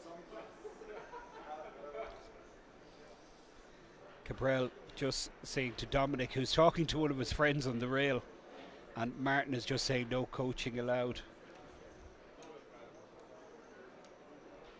Action back on Mikita, who limped here in the small blind position with the Queen 10. Chip leader David Peters has made it 2.6 million. And now to act, Nikita Batsikuski. Wow, this is interesting. The power of chips. Wow, just that limp is folding amazing. the Queen 10. You can imagine how tight he is and how many walks he's giving away. And Queen 10 is like that weak that he decides to limp fold it. But it's, I mean, we talked about it. We have Jan there now with 10 million chips. Mikita has 16. Something like that. Dom has about 20 still, probably. He won that recent hand, so maybe a little bit more, but in a round, yeah. I mean, Cabral doubled up to 37 million. He's folding out the ace-5, and now Julian Thomas who's second in chips, playing 47 million. Second, does David still have more? David is up on nearly 60 million. Okay. He'd 75 million that hand before I he see. doubled up Martin. I mean, it was crazy chip lead.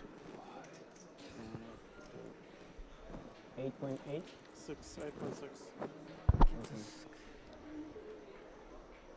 This is now again a spot where Mikita wants to be so tight because David Peters is the guy to put the pressure on Jan-Erik, and every all-in that Jan-Erik is facing is just an option pretty much for Mikita to climb the ladder. And David will play for sure 100% of hands here. No way he folds that. Whether he plays with a limping strategy or just moves in with everything, we're not sure, so he decides to limp here. And this is the first playable hand that Jan Schrippert has picked up, ace-king in the big blind position. What would you do? What was your action? What do you think how that hand goes? Check here, check. Check. Back, yeah, for sure. Play it yeah. safely, maybe hit an ace or a short king. stack. He wants to go for the double. Oh, what a surprise! You run so good. You run good. And Peter's saying to Jan, you run good, but I mean, Peters is running good. No, Jan said to Peters, you're running so good. Oh, was it? Yeah. Okay, okay, that makes a lot of sense. Jan yeah. He likes the fold, but he would love to see the ace-queen call. So we see the chip counts again. David Peters followed by Julian Thomas and Martin Cabral. And then, Dom in the middle of the pack. He can't do a shit right now. And Mikita and Jan-Erik trying to outlast each other for now. This is pretty much the stage that is set for those guys. And we have a blind increase. It's a new level. So the big blind now is 1,500,000 small blind. And this is one of the shorter stacks, 15 big blinds. Badzikowski in the cutoff with a bad ace here, and he's just going to fold this out, Stefan. Yeah.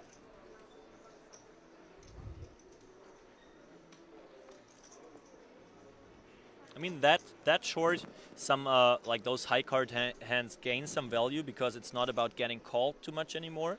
So you could think about open raising some of them. That hand would perform way better than like a 7-9 suited, which you pretty much always open raise when you're deep stacked, because he's just fearing rejams pretty much. And an ace blocks villain's rejamming range, so that's pretty good. But would be, I mean, we have seen that he knows it probably better than us, but that queen 10 off limp fold just shows us how tight you have to be. And now it's ace 4 off, and the cutoff is way weaker than that. The gamble. And Peters applying pressure, Stefan, you've called it. Nothing more. Using that big stack, and I mean the chip leader, it's what you got to do. If you don't use that stack, don't take the opportunity that is there. I mean, it can come back and bite you in the backside, to be honest. You know, we've seen it with Timothy Adams coming in as chip leader yesterday at the start of the day. He came in with 20 million. And I mean, it was notable with Timothy. I mean, he kind of played a bit snug with the big stack. He, remember, folded like a suited king in the big blind, and you know, he was just. I mean, it was kind of a different spot because they were not in the money yet. Sure, there was no ICM, and wow, is this now when you everyone knows that you're that loose now, and then you find those hands, that just like it's even better. That feels great. But yeah, obviously this is a stage where tournaments are won. It's obviously other people might think, oh, I mean, if he just chills and waits for hands, he gets easily second every time. But that's not the goal. There's more money on first, so you should try to get first. And this is what David Peters does. Yeah. We have. Oh, we're going to see action here. Wow. But these are the two bigger stacks at the table. Peters, obviously the chip leader, playing 60 million. But Cabral, he could just flat call here in the small blind. Oh, he has done. He's just flat called, yeah. And that's the thing that's so important here, that you, like, usually this is just an easy standard 3-bet playing chip EV poker, like cash game. And yeah, he needs to flat that there. He can't risk playing a big pot against Peters and bust now as long as there are all those short stacks around. And yeah, this will be interesting. I think 3-way Peters might actually check that back, or decides to go for a small c-bet. I would, like, from the entertainment side, I would love to see the check back, and there are so many interesting turn cards. I mean, Julian's turning gut shot with pretty much any turn card. Jack of diamonds. Martin can turn the world, and this is a brick. This this will probably, I mean, I don't know, check around again. But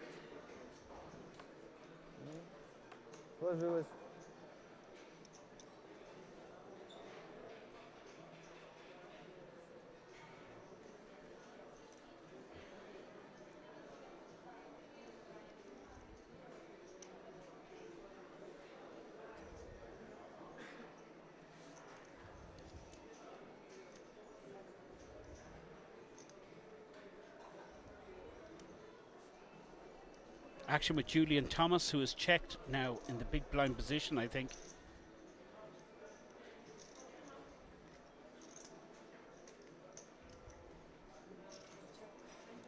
Now he is checked, and it's action on the pre-flop raiser with the tens. And another check back here, I reckon, Stefan. yeah, And he I just mean, he can fold out some equity. Like every ace, every queen, every jack that folds is great, but he does not get called by worse, pretty much.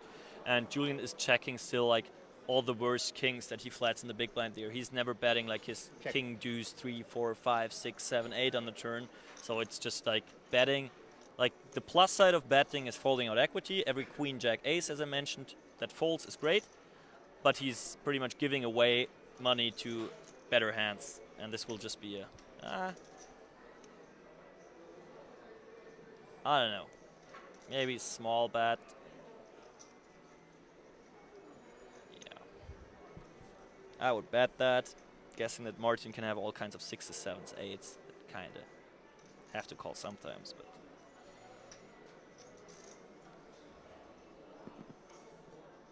David Peters going for value here on the river. 7 million in the pot. You're watching the final table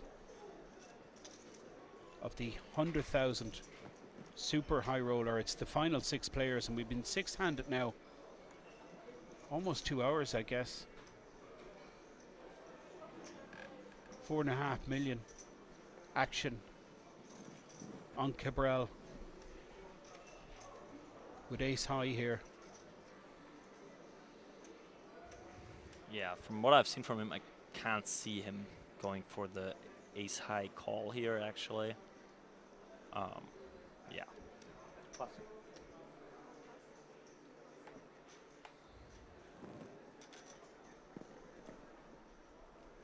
Bluff, David? Huh? I don't know. Sorry? Maybe. Maybe? Yes or no? Be a man. Value bluff. I think you had the nuts. The nuts. Welcome back. Peters not really engaging too much with any of the players. Is one of the notable features of his game, Stefan. It really shuts down all communication, doesn't he, with his opponents. Peter, he's like laser focused on his game, and yeah, he's just, I don't know, the most both relaxed and focused person at the same time when it comes to sitting at the poker table and playing. It's just so sick. I mean, who can you compare with that? Maybe Steven Chidwick, but yeah, everyone else is like, I don't know, living kind of at the table. He's like a robot. That's it. Like they call him the silent assassin, which is so true, right? So I think Jan in the cutoff, like he is the shortest stack. He has to make a stand at some stage. Surely this is it. This is going in 100%. I think David can still fold that queen 10 off there in those positions. It's like the one that really hurts. It's like because like 8 bigs he is priced in for sure, 10 bigs, but for him it's fine to sometimes raise fold. He has the chip lead. It's okay. Like it doesn't really hurt him. He's just taking the next spot again. Jan Schrippert moving all in. The short stack playing 10 million. Ace, jack of clubs, and fold it right around to the big blind. What? Lets it go, and now David Peters will get a chip count. That's what he said. And a bit of a decision, Stefan. Could go with this. I mean, some people didn't play too much with a full big blind ante all the way, so they are six-handed now, and it's still a full big blind ante because it's just the big blind posting, and this will get even more and more massive when we are three-handed, four-handed, three-handed, because you're just not used to it. Like back then, when everyone was posting a little money in the middle, the ante got smaller the less players we have, and here it's kind of a game changer. So that means like those 10 blinds as we see them here play more like 9 blinds when it comes to odds or like 8.5 blinds in like the old world, I would call it. So it's like really the question: am I priced in here? Does he have like 9s, 8s, 7s, 6s, like all those hands you do well against? Ace King, Ace Jack you do well against. And like, is it just enough equity? And it's a really close one. I think cutoff versus button you would probably call. I think he ends up folding here. But yeah. See, as I said before, he probably knows best. So people, I mean, those guys prepare. Like he's sometimes looking at his phone. He has some cheat sheets there that tell him in some spots for sure, or some friends that are watching the stream, or he is asking for ranges. And yeah, this is a really close one. I mean, if he would see the hand, he would snap call that one off. I mean, really being in good shape with the 2 life cards. But always feels good when D. Peters makes the same decision that I told you guys before. Peters folding out with the Queen 10, and Jan Schubert collects a pot.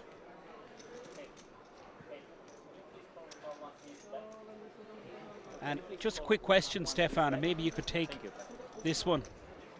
Just asking about your friend there, Jan, who just jammed there with the ace-jack. This is a typo. He means shouldn't David Peters fold a lot in that spot to let the short stack alive so he can keep bullying the table with ICM pressure.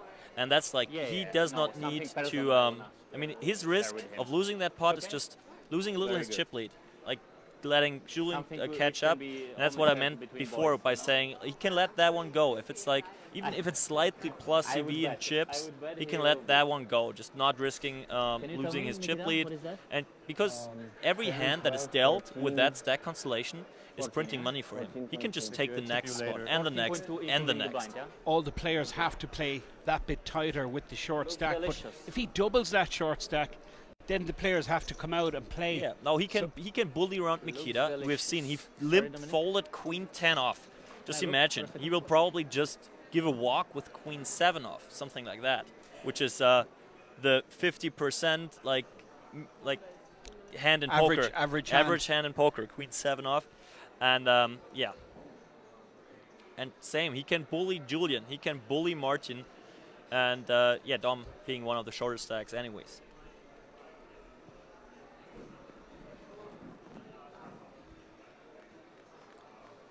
What do we have here? King. We have a Queen 3 suited open raise from the cutoff. Just imagine how good are 3-bets here again.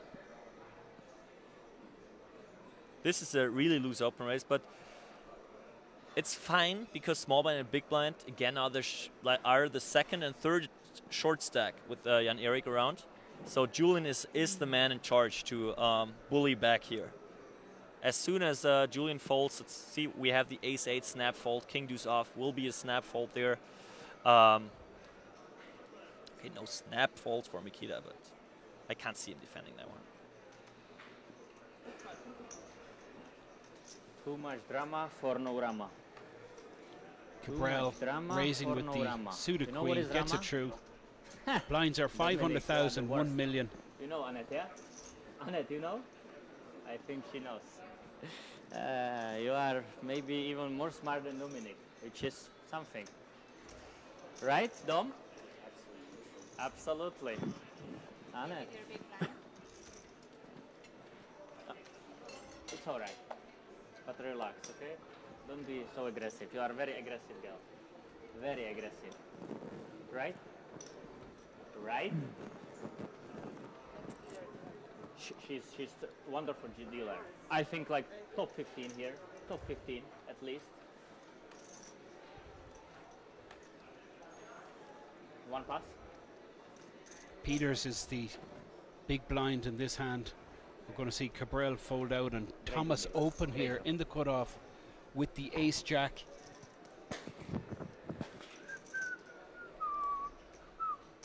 Yeah, I think I'm just thinking about his open raise sizing, because with Peters in the big blind, he does not want Peters to play a lot of pots against him. So raise, okay, he goes for the min raise, which I do not really like here. I think he wants Peters to give like the price that it's fine for Peters to fold some stuff. You don't want to play against all his 4-7 offs, putting pressure on you with all kinds of gut shot that he can wrap all kinds of 2 pairs on all boards. So I mean, Jack 5 off will be a fold, I guess. And I'm wrong. You know, now, I mean, Peters knows better, so we see him with those cards around. And now it's obviously nice to have him dominated and flop top pair, but yeah, if Peters has like a 5-7 with the 7 of clubs and decides to check raise here, even with his ace-jack, he's hating life. He does not want to play for his tournament life here. So I would like to see a bigger open raise. And probably does fold the Jack 5 in that position. Yeah, just Peters. that random crap. It's like with a little bigger open raise you can make. You see now he's pot controlling already. With a little bigger open raise you can actually fold out 20-25% more of Peters' range for that small price. And I think this is what you want to do in that spot. And this is what I'm going to write Julian right now. Please open raise bigger against David's. Please up.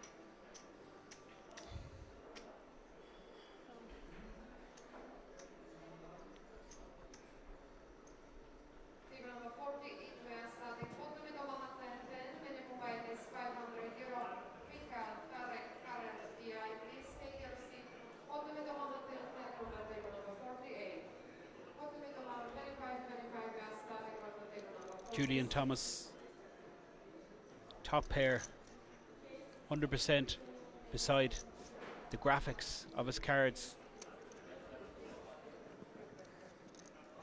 Peters checking turn, and now Thomas, he's just totally controlling the pot size here, but he has to go for it, Stefan. He has to try and extract value. 2 easy value bets.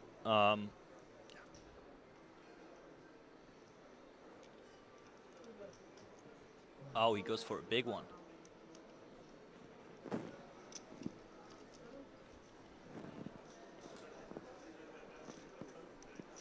Okay, that's totally fine. Play. So, ich habe das Flop gecheckt. Ace 9-6 Flop gecheckt. I see. So I like Dom and Julian just talking about the hand. Dom didn't know what he has, but it's like he's confused by the sizing.